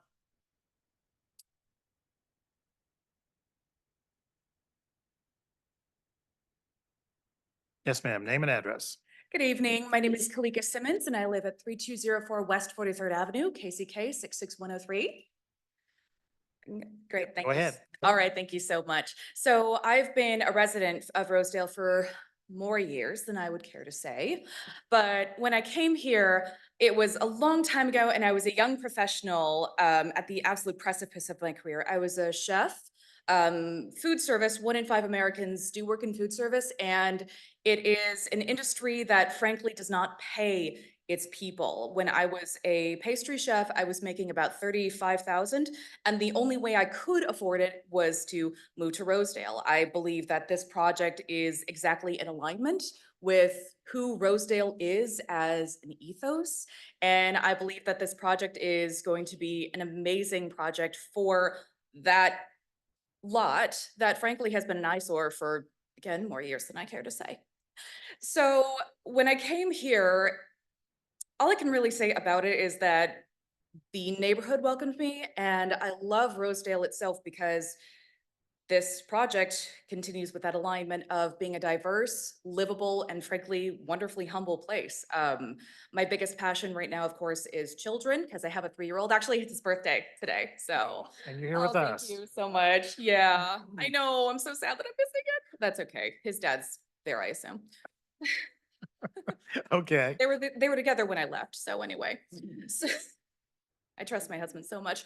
Actually, so the cool thing about affordable housing is that more families like my own can move in, and that means more people paying property taxes here, more people going to the schools.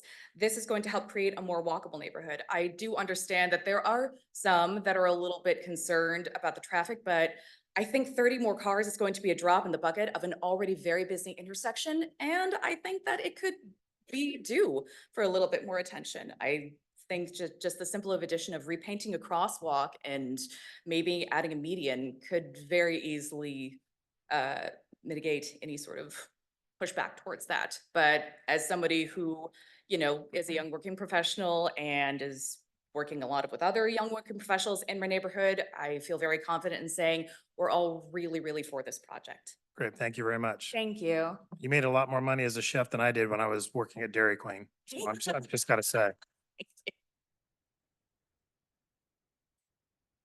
Yes, ma'am. Good evening, Erin Strika with Rosedale Development Association at 1403 Southwest Boulevard. Ms. Painter and Mr. Crawford mentioned a little bit about the Rosedale Master Plan, and I just want to put a couple of specific numbers to that.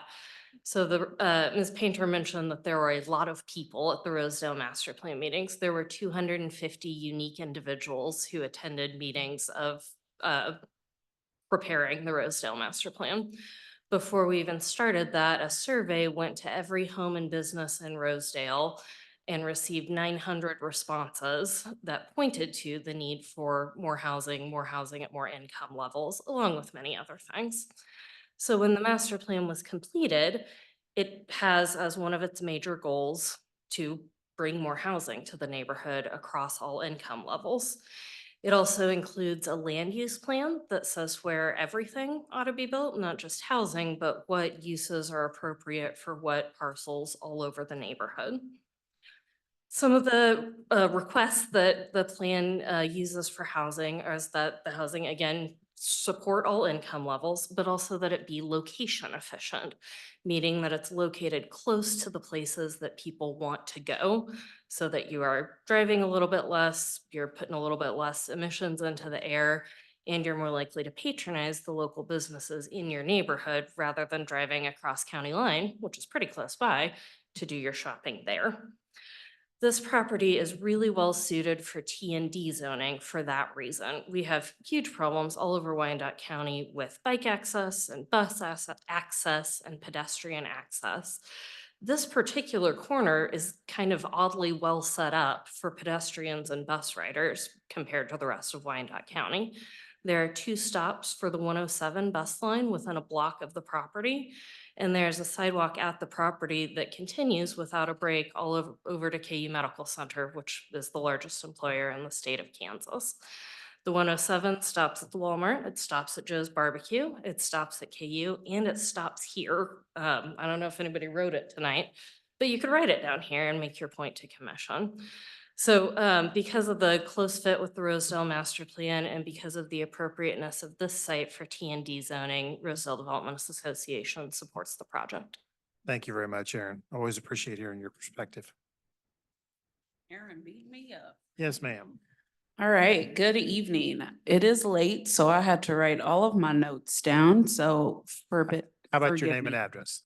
Rachel Russell, 1054 Forest Court, Rosedale. All right, good evening. Again, my name is Rachel Russell. I stand before you, a proud mother of 3 children, a 10-year Rosedalian, and the lead staff person for the Wyandotte County Safe and Affordable Housing Action Team, a part of our community health improvement plan. As a Rosedalian and a member of this action team, our community has advocated fearlessly for affordable housing options in our neighborhoods to meet the needs of today's working class, both families and individuals. Did you know in the most recent community health assessment, also known as the CHA, that surveyed Wyandotte County residents, sharing a startling statistic that 23,000 residents say they can't afford more than $400 per month on rent? And nearly 30% of those who completed the survey said they were housing cost burden. The proposed development considers the spectrum of housing needs in our community, the needs of today's working class and our local community. Rosedale and Wyandotte County desperately need a variety of housing options to consider, especially for families such as mine. I've lived in my current 2-bedroom apartment in Rosedale for the last 5 years. When I moved in, rent was $645, and now the rent is $1,025, which means rent has nearly doubled. The proposed development would allow my rent to be based on my income and not to exceed 30% of my income. Properties such as the one proposed allow families like mine to have access to quality, affordable housing in my community. The proposed development allows families such as mine the chance to thrive in a community that we love. As a Rosedalian for the last 10 years, who would like to stay in my neighborhood community with close proximity to the elementary school that my kindergarten son attends, I ask that you, along with the full commission, support this development. This development improves the health outcomes for 24 Wyandotte County households. In closing, I will share that CHWC is a community-centered organization / developer and should be recognized for their work in creating additional housing opportunities for all Wyandotte County residents to thrive. Wyandotte County needs a